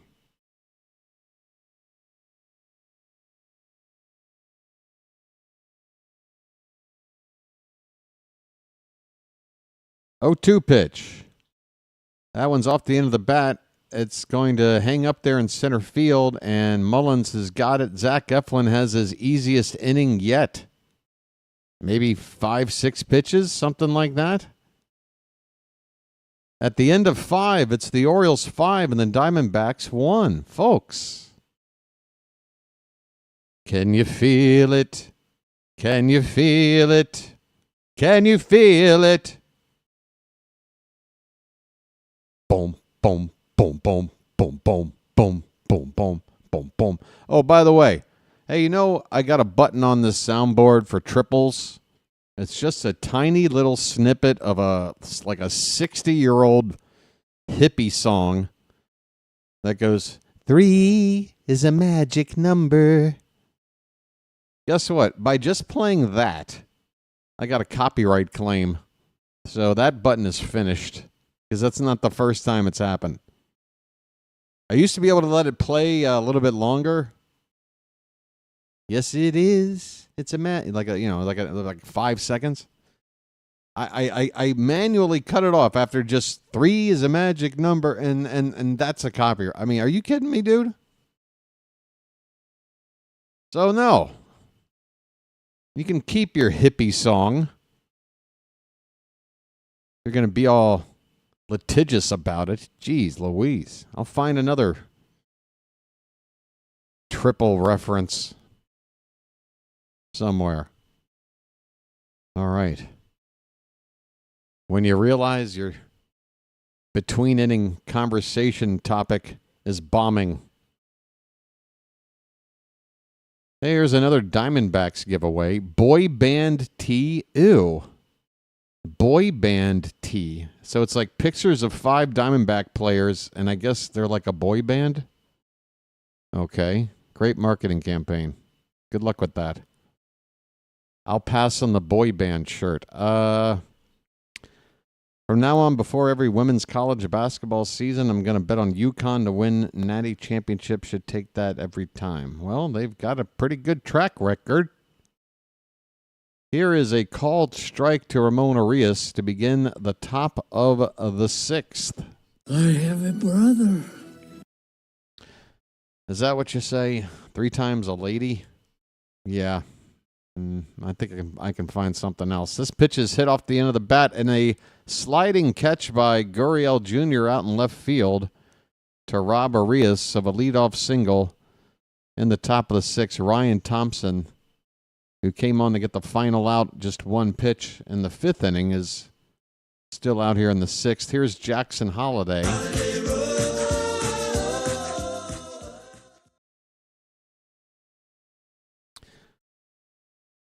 Yeah, there's a lot of, I say a lot. I mean, you've got your sort of juggernaut teams there in that, look at this pool area. My goodness. That guy is going in for a dip. Holiday fouls one back. It's 1 ball, 1 strike. Boy, I hope they've got a lot of chlorine in that pool. We got a 1-1 count. And here's a chopper to short. Perdomo over to first in time, 2 away. 3 men and a baby. So now just anything with 3. Like, first of all, it's a sound bite. I don't think in the movie 3 Men and a Baby anyone actually says the phrase 3 men and a baby. So yeah, don't leave it up to me, folks. Who the hell else would have come up with his name's Gunner and he's dating my mom? I mean, I'm doing a pretty good job with these. Speaking of Gunner, he's up here with ball 1. Just anything with 3 in it. Gunner fouls it away. 1 ball, 1 strike. His name's Gunner and he's dating my mom. How about 3 Blind Mice? How about a song by Third Eye Blind? How about... here's a swing and a miss. 1 ball, 2 strikes. Did Twister make the soundboard? There's Twister. There's Twister sound bites out there.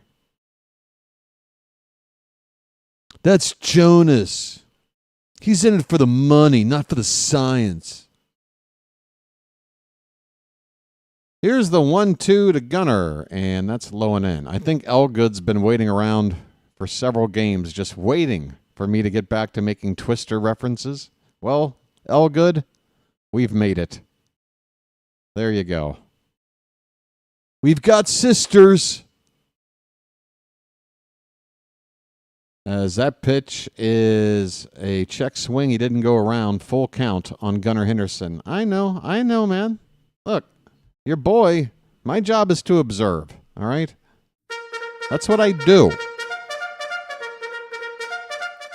Payoff pitch is off the plate, and look at Gunnar. The classic ball 4 bat flip from Gunnar. Oh, it's back. I'm walking here. I'm walking here. Gunnar already has a stolen base on the night. He puts on the oven mitt. He's at first base, 2 down, 5-1 Orioles, top of the 6th. And here's Adley. Let the clutch out gently, okay? Check on Henderson. He's back. Rutschman 1 for 2.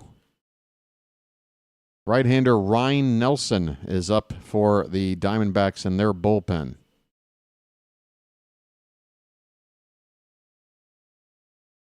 Pitch from Thompson, who has a sidearm delivery. That's a called strike at 90 miles an hour.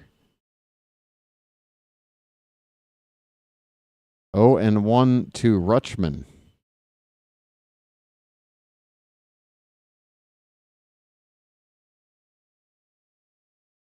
Next offering is taken. There's an off speed at 79. So a sidearm delivery, 79 miles an hour. This is the kind of guy that can make you go up there and go hitless 10 straight times, or he could give up 3 home runs back to back to back with this kind of pitching style. 0-2 pitch off the plate. There goes the runner. Gunner's just swiped his second base of the game. Look at Gunnar Henderson. Another element of the game is back. 2 stolen bases tonight for Gunnar. You gotta love that. So now a base hit gets him in with 2 down.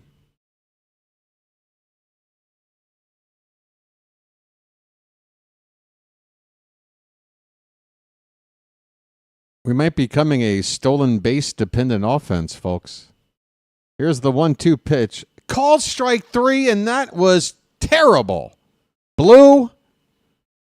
Adley exchanges words. Why don't you wake up and smell what you shoveling? 3 inches outside, maybe 4. Why don't you wake up and smell what you shoveling? Why don't you wake up and smell what you shoveling? I mean, come on, man. You get nothing. You lose. Good day, sir. How about this? Peace, love, dope. Now get the hell out of here. By the way, I play that every time somebody knocks on my door. How about this? Peace, love, dope. Now get the hell out of here. I'm like Kevin from Home Alone, just using that movie to like keep people from getting into the house. Oh yeah, we're probably going to see Felix Bautista tonight, 100%. It doesn't matter if it's a safe situation or not. He has not pitched now in like 5 days. They had him warming up in yesterday's game, despite the fact that we were losing. He's definitely pitching tonight. So we'll see the mountain regardless. I can pretty much guarantee it. 3, 4, 5 hitters due up for the Diamondbacks. Smith, Naylor, and Gurriel Jr. I'm too afraid, honestly, to look at the stats tonight. It's only a click away, but I'm too afraid to do it. I think that basketball game, I'm noticing a lot of our regulars not here tonight. Plus, it's late game. That's all right. I can take it. If we get a win and I get to call a game at like a normal hour, I mean, I can't complain. The game's over. So who won? I guess somebody said it, but I guess I didn't catch it. Florida or Houston? Hey, we got almost 100 people. Florida Gators are your national champions. All right, here is a swing and a miss. Eflin out here for his 6th inning of work. Pabin Smith, who is 1 for 2, whiffing on that curveball to make it 0-1. Next pitch, another breaking ball. This one's hit in the air. Third base side, onto the outfield grass. Arias near the foul line makes the catch and an easy first out. Zach Eflin is cruising, folks. Getting a lot of weak contact out there. 1 out here quickly in the bottom of the 6th. Eflin could go 7 tonight, and the Mountain pitches the 9th. We might just need 1 other inning in there from somebody.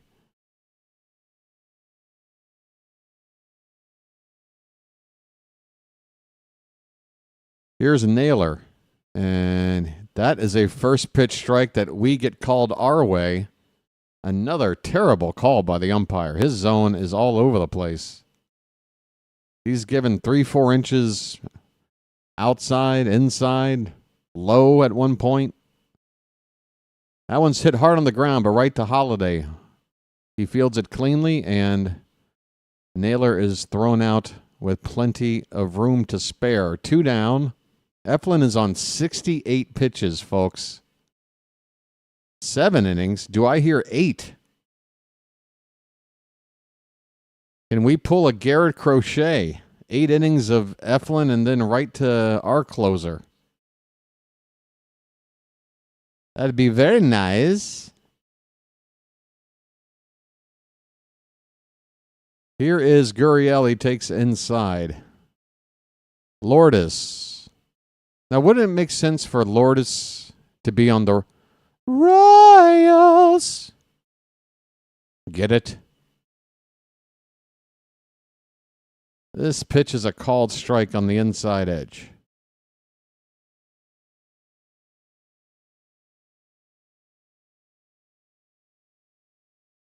It's a joke somebody might get out there. 1-1 pitch is swung on a missed. 1-2 on Gurriel. All right. There's signs of familiarity. Okay. You see, because... Okay. You see, because... my favorite way to tell a joke is to then explain. 1-2 pitch in the dirt. Count even up at 2-2. Bases empty, 2 down, bottom of the 6th. 5-1 Baltimore. Trying to get back to within a game of 500. And set us up for at least a chance to win the series. If not, that's a line drive, but right to Holiday. Right to Holiday. 72 pitches through 6 innings, folks. That works out to 12 pitches an inning. Fantastic stuff from Eflin tonight. We go to the late innings now. It is the Orioles 5, the Diamondbacks 1, and Eflin has got to pitch the 7th. He's gotta. He's our ace. He's our de facto ace until further notice. So eat those innings up. Gobble them up. Chomp on them.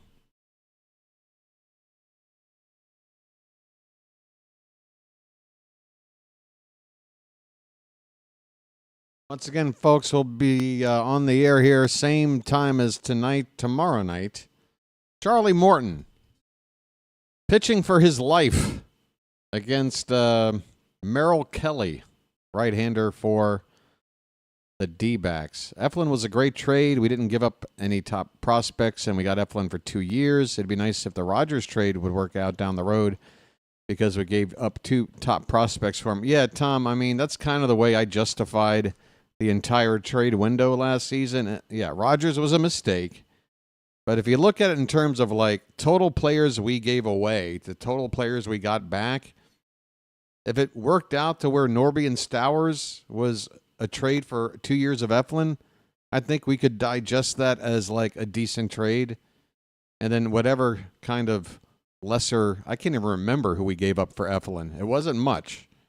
Nobody that was really on our radar is going to be a part of the team. But if those were the guys that we sent to get Rogers, then that trade would have been like we sent some parts and we got a guy that doesn't have a whole lot proven yet, a bit of a project and not a big deal that he isn't really helping us yet. You know what I mean? So I just look at it as a whole. But yeah, the Eflin trade was a good trade. Ryan Nelson is on in relief. We got 3, 4, and 5 due up. O'Hearn, Westberg, and Mullins. So a couple of lefties due up, but they go with the right-hander here. O'Hearn got a home run tonight, and that's a call. This umpire, I can't wait to look at his scorecard. Lights on. Let's turn and burn. This umpire has called so many strikes that have been out of the zone tonight. It's not even funny. O'Hearn has already got a couple of hits, including that home run back in the first. And that pitch makes it 1 ball, 1 strike.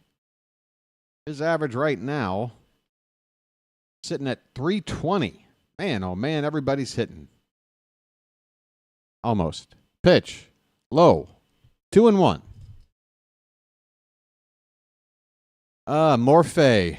You're talking about the futures game. I mean, he throws really hard, but he's got a lot of polishing to go through it's going to be 3 years probably before I think. Oh, O'Hearn turning on another one, but this one's off the end of the bat and going to hang up there for Carroll.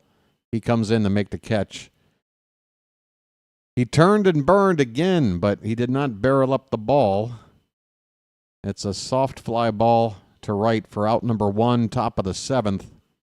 Jordan Westberg. West is that way. I mean, in terms of consistently getting it wrong, then yeah, he's an A-plus umpire tonight. He has consistently been wrong. First pitch to Westberg's outside from Nelson, ball 1. I was happy we signed Gibson again. Honestly, I don't understand why we didn't just re-sign him for last year. The guy was loved in the clubhouse and eats innings. Yeah, I think we brought him back for how much? $5 million? I just think the price tag was a little bit higher last year, and the Orioles just didn't want to pay it. Because Gibson was, I don't think anybody else was really offering a contract. We dangled $5 million. But last year, I think you would have had to, I don't know what the Cardinals, how much did Gibson make for the Cardinals last year? That'll let you know why we didn't do it. 12 million? He made, yeah, so there you go. That's why. We'll take him for 5. We're not taking him for 12. That's a called strike, and that is another call that is out of the zone. The pitchers keep going there. I don't blame them. They keep getting the call. 2-2 the count.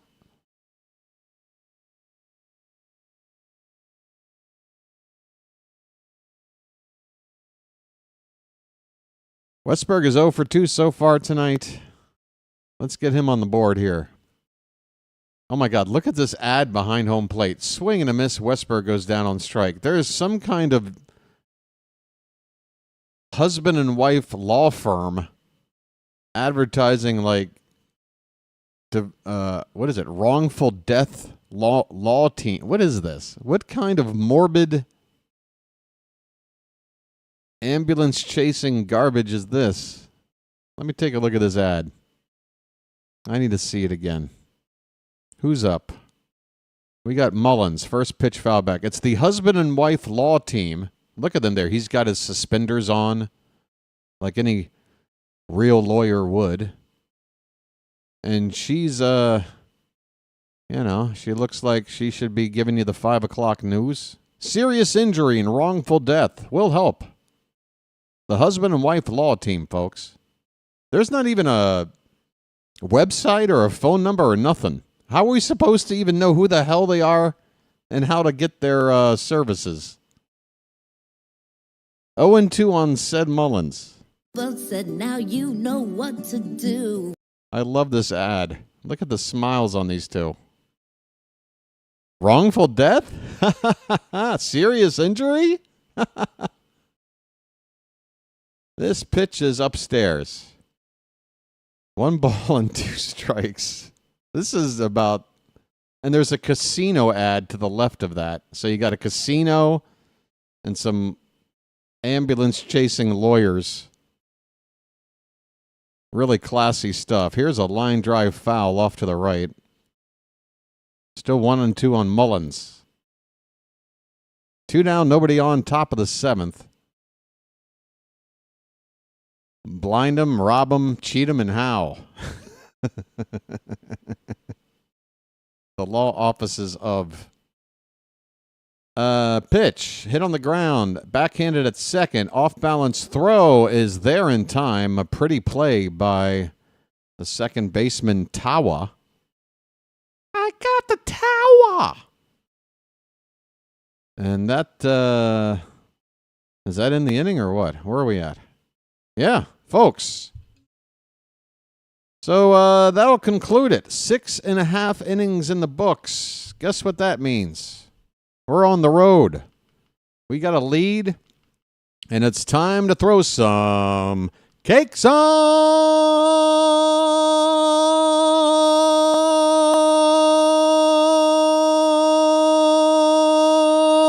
the griddle.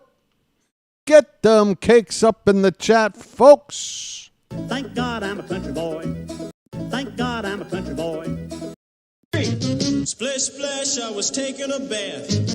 Thank God I'm a country boy. Thank God I'm a country boy. Thank God I'm a country boy. Hold, everybody stop with the cakes. Hold on, forget all the fun and celebrating. Morton needs to retire. All right, now go back to enjoying your Orioles winning the ball game tonight. Thank you. Thank God I'm a country boy. Thank God I'm a country boy. Thank God I'm a country boy.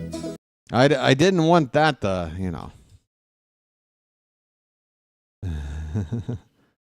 It's a good idea. Let's win this series, and then we'll win other series, and then our record will get better. And then with like 140 games left to go, we start playing like a team that's trying to win a pennant here. How's that sound? OBW. You don't know what you're talking about. You're just, you're living on planet Zircon, right? Is that a planet? Sounds like a planet. Yenier Cano.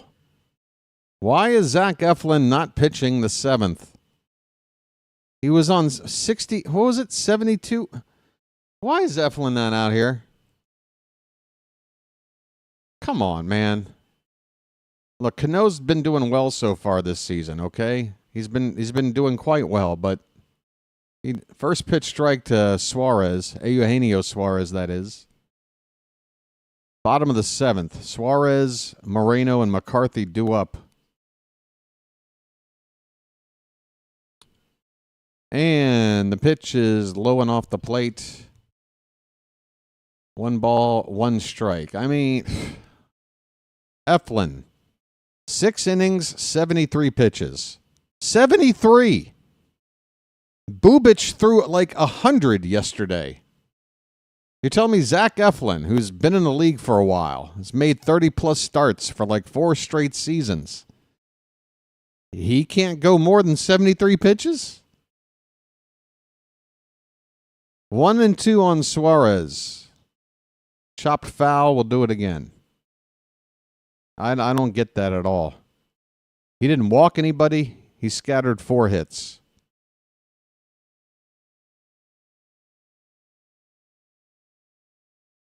I don't get it. I wish our bullpen the best, but what are we doing? I mean, how often have we had an opportunity to maybe, get some extra innings out of starters and not rely on the pen as much? 2-2 on Suarez. Pitch. Popped up. This should be the first out. Shallow center. Mullins waiting on it. Makes the catch. Cano continues to pitch well out of the pen. And, like I said, the Mountains probably pitch in the 9th. But you could have had Eflin go 7. Cano pitches the 8th. Bautista the 9th. Period. Done. Book it. So whoever's coming in the 8th inning is a guy that just didn't really need to pitch it. We'll see. Here's a called strike. That looked a touch inside, but compared to a lot of other calls, it's a strike. It's 0-1 on Moreno. Pitch. Lined foul off to the right. 0-2. 96 on the gun from Cano.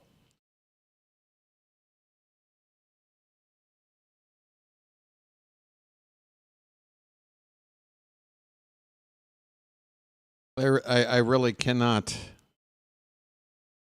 Look, sometimes Hyde makes moves and I'm like, why did you do that? And then they work out. So I have to eat my own words, but here's a swing and a miss. Cano in that strikeout pose gets the second out here in the bottom of the 7th. Well, y'all come back now, you hear? 2 down. Base is empty.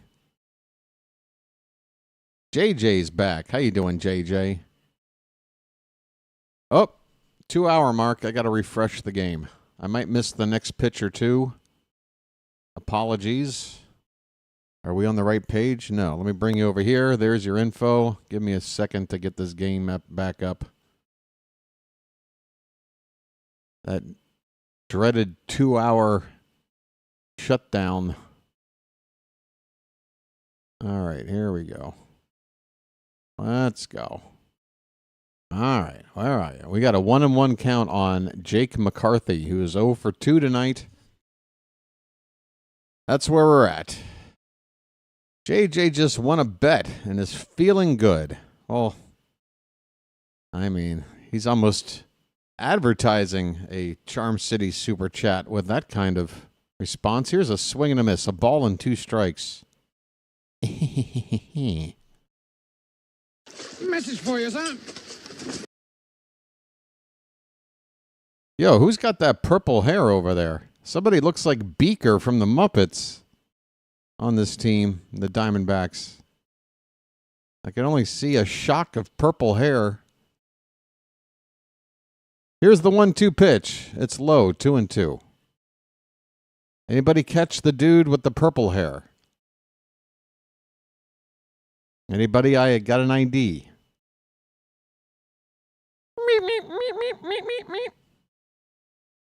I know Beaker's got like orange hair, but, you know, work with me here. I don't know. There's a foul ball. 2 balls, 2 strikes. What are you drinking, my friend? It's called a iced cappuccino with low sweetness. Lovely. Pitch. Swing and a miss. Cano gets the strikeout, and this inning is over. Well, y'all come back now, you hear? We go to the 8th. The Orioles lead it 5-1. Mountie, Kerstad, and Arias due up. All right. Folks. All right. I'm gonna do it for the first time today. I'm gonna look. I'm afraid to look. I got a feeling this national championship, with the way the Orioles have started their play this season and a late ball game, that the turnout tonight is going to be, I'm hoping we can get a 4-digit number. I'm going to take a look. It could be ugly. I'm going to click. All right, we're at 900 views. There's a chance. There's a chance we can break 1,000 views, but man, folks. We got to pick it up. Tell a friend, folks. We were hitting 5,000 views, 4,000, 5,000 on a regular basis last season. And we're talking in the second half of the year when we were playing pretty bad. Yeah, 1,000. I don't have any friends. 542 in Madrid. Hey, Alberto. A lot of people like to wake up and watch the sunrise in Madrid. Shout it out from your balcony. 2470 on the subs. Yeah, well, we got to hit 2,500 here. It'd be nice to get there before the homestand. When we're out here for these 3 games, that'd be 10 a night. There's an off day in there as well. I don't know. We'll get there. We'll get there, folks. Top of the 8th coming up. Thanks for your support. Yeah, Cano looking good out there. I don't think he's given up a run. I think he's only given up like 1 or 2 base runners. Period. Let me take a look. Cano, after that appearance, has a whip of .33. So there you go. A .33 whip. He's averaging a base runner every 3 innings. That is elite. Ryan Nelson is still out here. Ryan Mountcastle at the plate. He's got a 1-1 count. Okay, mount up.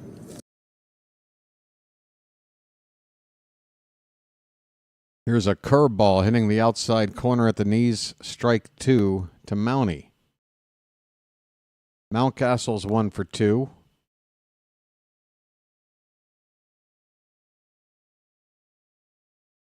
He had that RBI single in the 5th that scored a pair of runs. Here's a swing, a foul ball off to the right. 2-run single in the 5th that made it 5-1. That's where we are right now. Scoring Rutschman and Westberg. 5 runs, 7 hits, 1 error for Baltimore, 1 run on 4 hits, no errors for the Diamondbacks. 1-2 to Mountcastle is high, 2-2. And folks,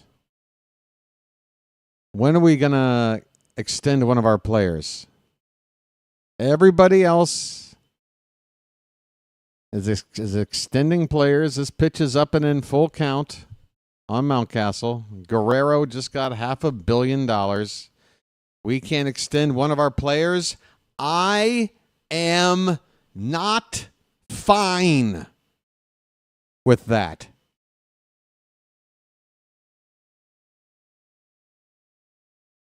Full count on Mountcastle. That one was for you, JJ. Swing and a miss, and down he goes. 1 out here in the top of the 8th. Everybody getting extensions. I mean, I've seen more extensions in baseball than I have at the local salon down in East Baltimore. Or West Baltimore. Oh, I blew it. I blew the joke. Whatever. I had an extensions joke. Here's a ground ball to second by Kerstad, and that is a out number 2. Tim Tawa on the play. 2 down, nobody on.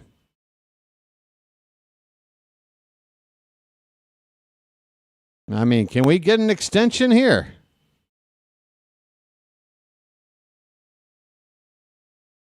Here's Ramon Arias. I have a brother. Line drive up the middle, but right to the second baseman who's playing near the bag. Caught by Tawa to end of the inning. I got the Tawa. It's getting kind of late. It's getting kind of late. We're going to the bottom of the 8th. The Orioles are up by 4. It's 5-1. I got the Tawa. Hey, Tawa coming up to hit next. That's right. Now with extended, never-before-seen content, folks. Order the BirdWatcher on Blu-ray and get the director's cut commentary. You're wild. All right. You're wild and funny. All right. I'm a wild and crazy guy. Now, how much would you pay?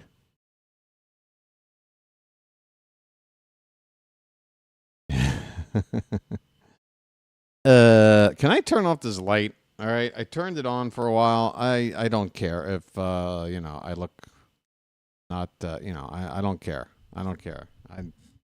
It's almost 11 a.m. here, and I got this dumb light on my face when I got all this sunlight right here.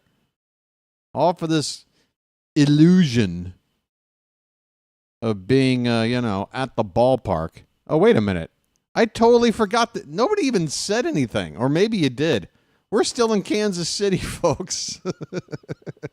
I forgot to change the background on the on this side of things.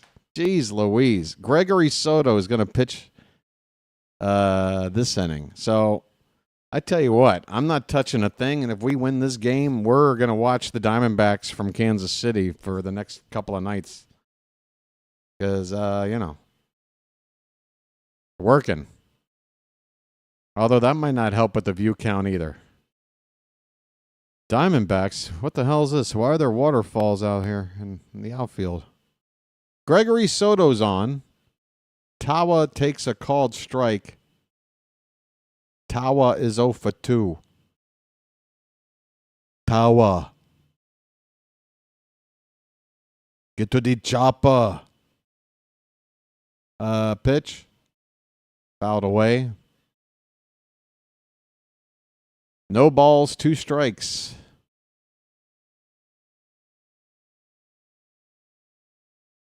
Oh, there. Okay, so who is this guy? Who is this guy with this crazy-ass Muppet hair? Somebody ID this guy. This is a soft grounder to short. Gunner charging, and Tawa will be thrown out for the first out in the 8th. 5-1 Baltimore.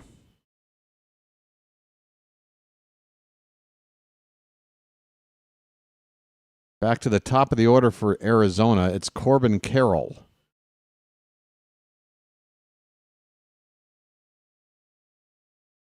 That's true. They have their own outfield waterworks, right? That disease-infested pool.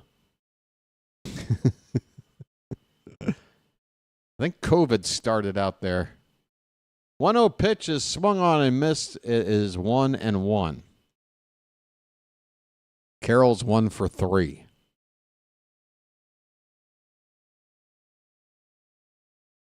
No, it's a gentleman with the darker complexion. This ball is hit hard to second. Nice stab by Holiday over to first in time. Carroll retired, 2 down. Gregory Soto has also been pretty damn sharp for us. I'm very pleased to report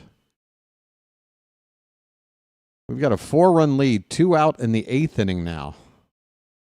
And Perdomo is going to turn around and bat right-handed against Soto. And that's a called strike right down the chute. Perdomo is 0 for 3.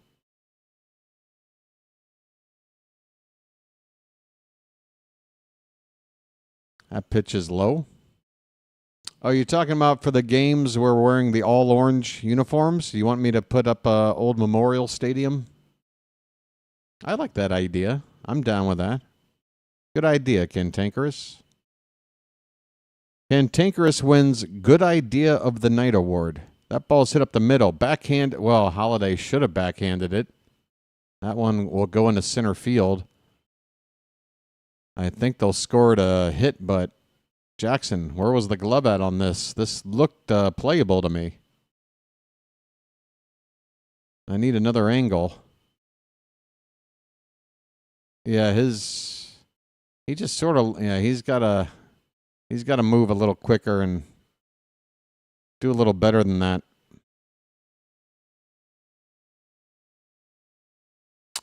Perdomo at first base, 2 down. And I think we're going to get a pinch hitter for the lefty Pavin Smith here. Up. Looks like a pinch hitter. It is a swing and a miss by Randall Grichuk. Grichuk.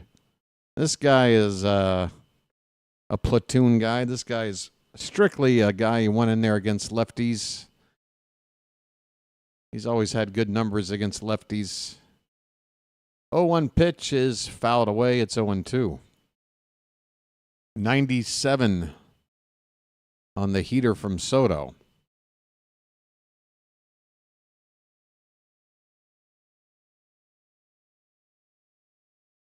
Could you get any announcer sound bites? Like, give me a for example.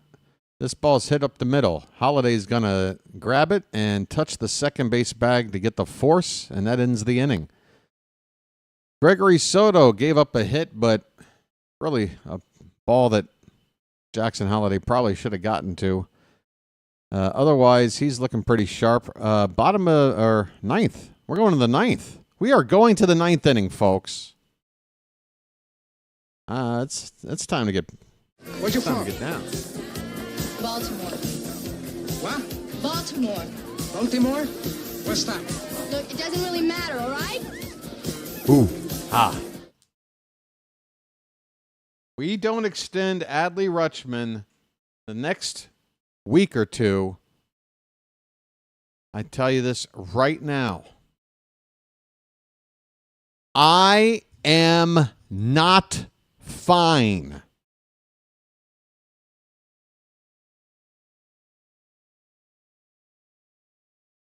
Sorry.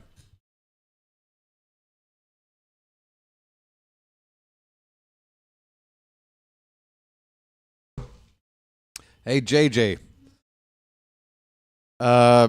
Hit me up after the broadcast, all right? I got some notes to pass along. I know you get it. I'm only doing it for you. Who else would get it? Oh, well, I can name one person. I can name one person who would get it. But that's it. BW found my pot in your dresser. How old is it, Jeremiah? You got some, like, dried up weed from, like, 7th grade? What did you find? Careful, man. All right. 9th inning. Ryan Nelson is still out there on the mound for the D-backs. Holiday. And then the top of the order.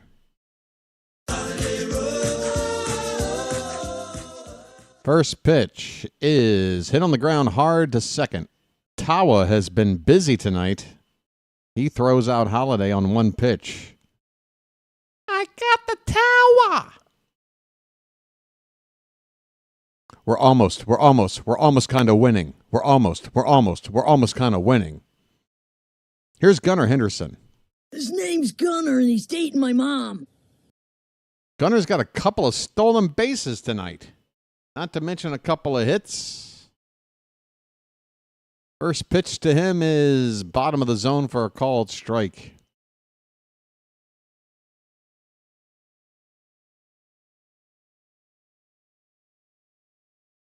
He's also drawn a walk. Gunner's done a little bit of everything except hit the ball out of the yard. But, by the way, the Orioles, is this another game without a home run? Oh, wait, we did have one early, didn't we?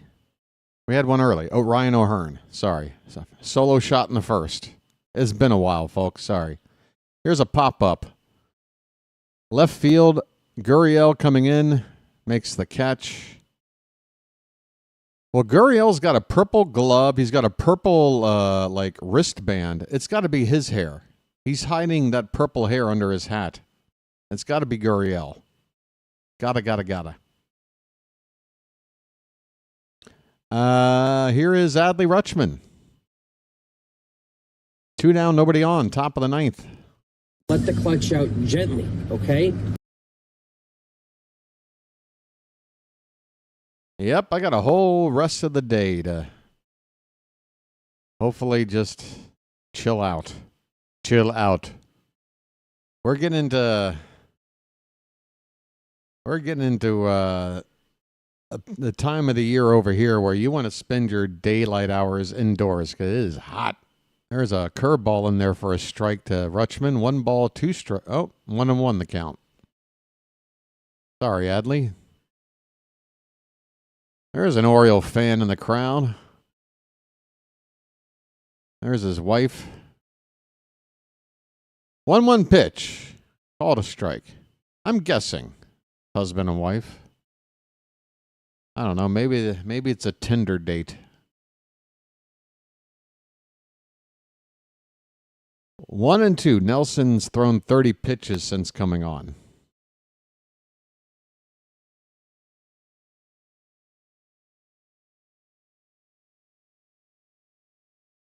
So the Yankees lost today. Here's a ground ball hit softly up the first base line. It stays fair. The pitcher with a low flip to first base in time. And the inning is over. Folks, we're going to the bottom of the 9th. The Orioles need 3 outs. They've got a 4-run cushion, and I think it's time to set your watches to mountain time. Mountain, this is what it's all about. That's right. Close the door. Close the door. Close the door.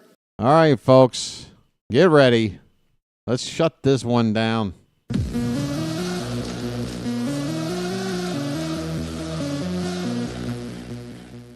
I've been to the mountain, folks. I have been to the mountaintop. Josh Naylor, Gurriel, and Suarez. So some big bats. This is the power part of the order. Just keep it in the yard, Mountain Man. And we'll get ourselves back to 5-6. The Diamondbacks, with the loss, would drop to 5-6. And I think, did the Blue Jays hang on to beat the Red Sox? That was good. I think their records are even. The Yankees lose. This is turning out to be a pretty good day for us. We just need to do one more thing. Right? Close the door. Close the door. It's very simple. Just close the door, and we good.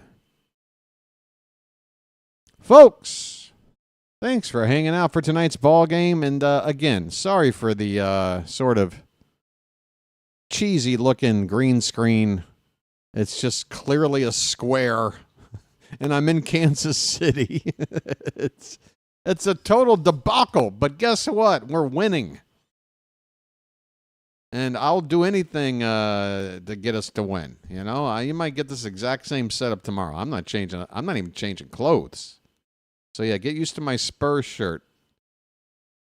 Nothing's changing. All right. There is Felix Bautista, third appearance of the season. He has given up a couple of runs. So that ERA is sitting at 9. Let's go ahead and drop that down to about 6 with a clean inning here.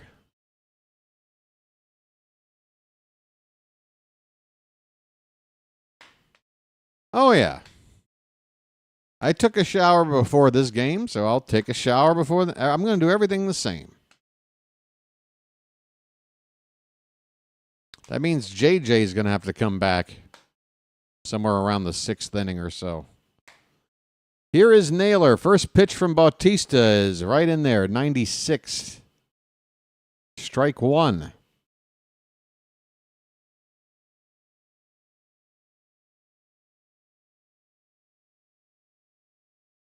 Couple of large men going at it here. Bautista to Naylor. That pitch had the corner knee high on the inside, but the ump says ball 1. This umpire, I can say safely, game 11 of the season has been the worst one we've seen so far in terms of accuracy. Swing and a miss, and Naylor's helmet comes flying off.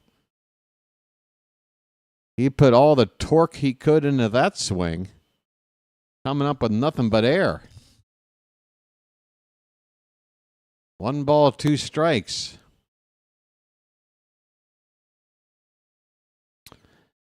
Shipoki, I say the same thing every time I'm done having sex. This pitch is low and in. 2 balls and 2 strikes. So I know what you mean. That's right, folks. 3 games out here in Arizona, then back home for 9. 9. That's German for 9. Here's a ball hit on the ground. Holiday has it. Get over to first. It's a little flip to Mountcastle for the first out here in the 9th. 2 more to get. Sex, where you come up with nothing but air. Yeah, it's called the Mile High Club. All right. 1 down. Here is Gurriel. And he fouls a pitch straight back. Strike 1. Folks, stick around for the post-game show. Oh, but I got to go to bed. It's late already. All right, well then, just hit mute. Let the stream continue and go to bed. I need watch time. But we'll talk about some stuff. Here's a first pitch strike. No, it's not. It's a second pitch strike. It's a 97-mile-an-hour fastball on the outside corner. It's 0-2. I'll stick around. I'll stick around. Pitch. Pop foul out of play. Still 0-2. 98. From Bautista. What's the German word for no? Nueve. Is that right? I'm confused. Here comes the 0-2 pitch. Check swing. Did he go? No. 1 ball, 2 strikes.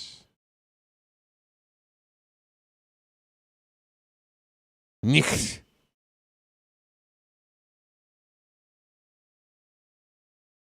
All right. The 1-2 from Bautista.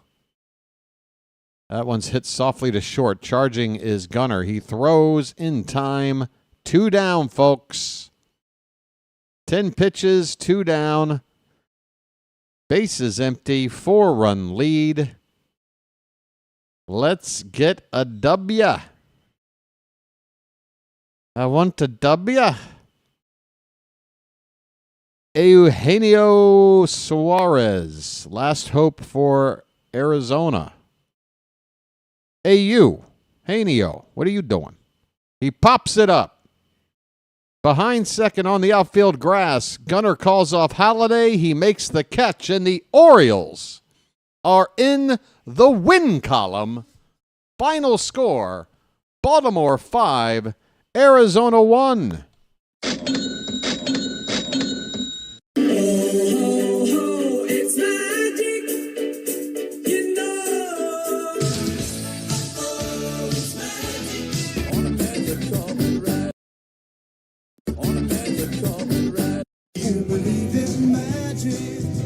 Do you believe in magic, folks? Do you? Do you believe in me? We're on a mission from God. That's damn right.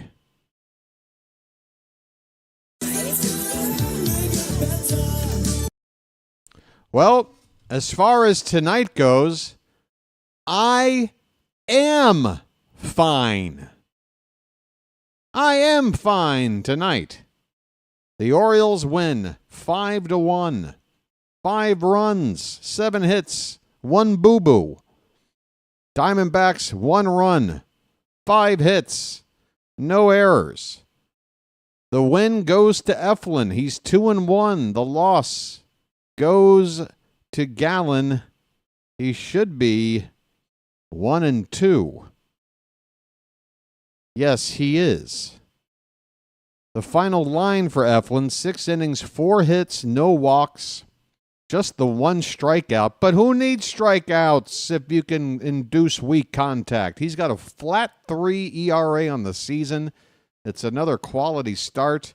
The bullpen, it was shutdown city, folks. 1 hit, no walks. Cano had a couple of strikeouts. Bautista had a 1-2-3 inning. So 3 more shutout innings from this bullpen.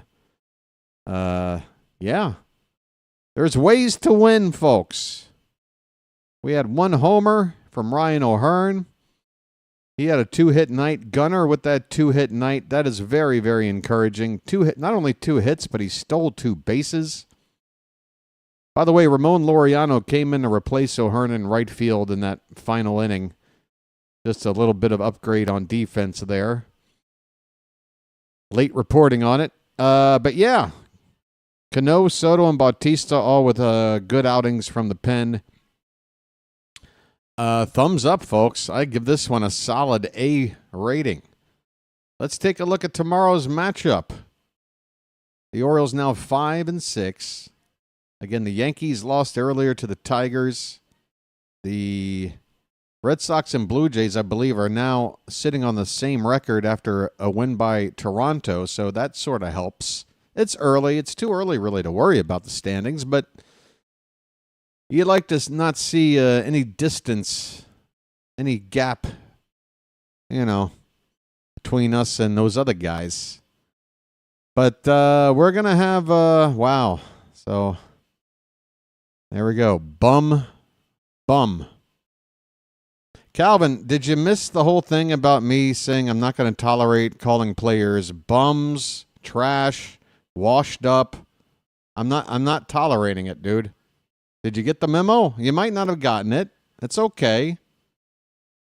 So I'm going to let this one slide. If you have a problem with the way somebody's performing, go ahead and criticize their performance. Tell me what they're doing wrong. Tell me who you want to replace them with. Tell me everything.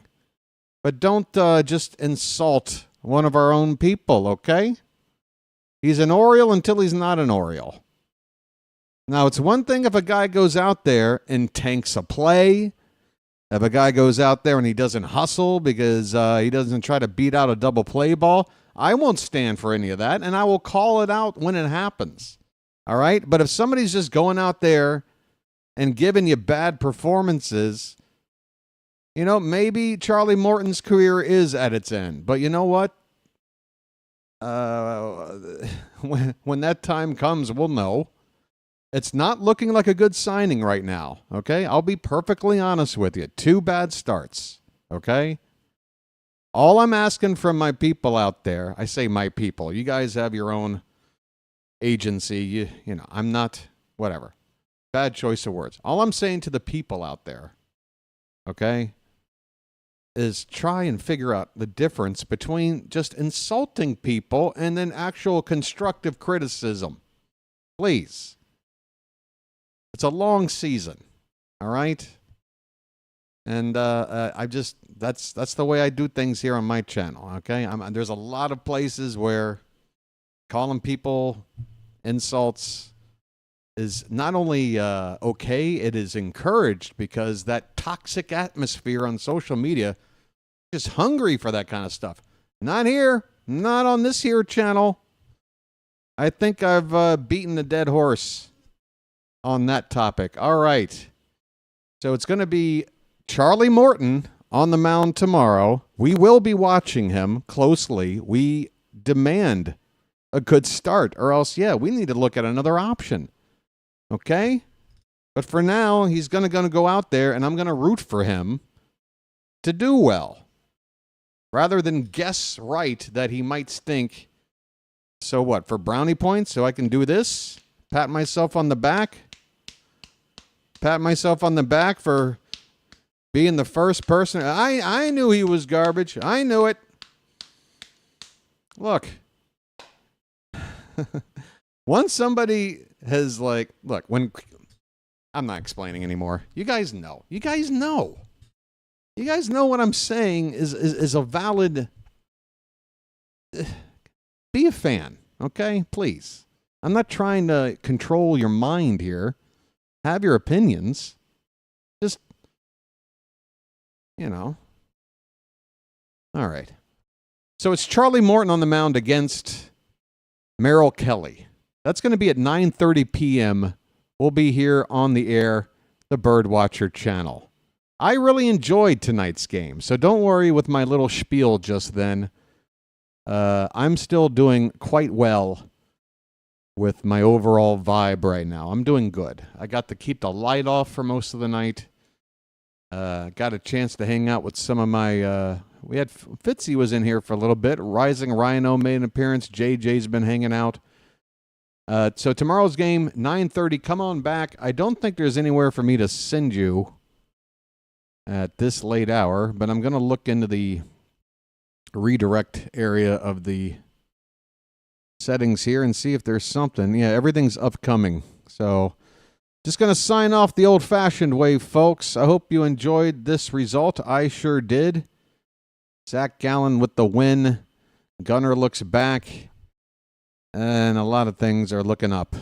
We just got to be consistent. We got to be consistent. We want to take this series. First series to win this season is what we're looking for. Yeah, I mean, it's the same thing. Like, exactly, Dingleberry. Like, look, maybe you think I am delusional, but I guess I'm pretending like if I were in the same environment with these players, I wouldn't say to their face these insulting terms. I might reprimand them for a bad play. I might tell them they need to get their act together, right? But these are our guys.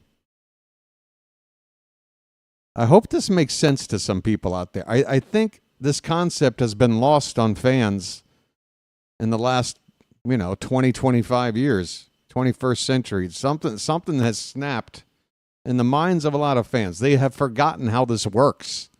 Okay? Criticism's okay.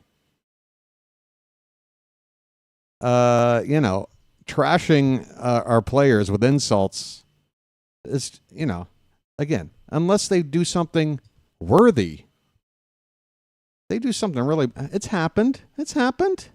Eloy Jimenez, classic example last season. I gave him the business. Dude didn't hustle. You don't hustle? I don't want you on my team, period. Get out of here. So it's not like I'm trying to just pamper these guys. Okay? I hope you understand. All right. Any rebroadcast or other use of the play-by-play descriptions with or without written consent is prohibited. Thank you, Ken Tinkerus. Everyone is more negative and pessimistic now. It's everywhere. Yeah, I know. Folks, let me let you in on a little secret if you're still here with me. It's part of the reason why I moved to the other side of the planet. Because I'm really just fed up with just the pessimism that just runs rampant with just the average person. It's not like that over here. Let me let you in on a little secret. It's not like that over here. You know what it's like over here? You know what it feels like living over here? It feels like America like in the 70s or 1980s. Before everything was too heavily regulated, before the internet and social media and smartphones made everybody stupid. Before, back when we used to hang out, back when kids used to go out and play, there was more of a feeling of freedom. Anybody know what I'm talking about? Yeah, that seems to be, disappearing over there. So I came over here where it's still around. So yeah, it's like being 30 years, 40 years in the past out here, except you still have Wi-Fi. You get the best of both worlds. That's why, if anyone wants to ever ask again why I live in Thailand, there is the most honest answer I can give you. It feels like I'm living in the past and in a very, very good way. I like it. Okay? Now you know a little bit more about me. And I will be fine. One more time for you, JJ, if you're still out there. Okay, folks, that's going to do it for me. Come on back tomorrow night, 9:30 p.m. Eastern. Another late one. JJ, you know what's happening in about 2 minutes. Take care, folks. This has been the Bird Watcher, and I'll chirp at you later. Good night, everybody.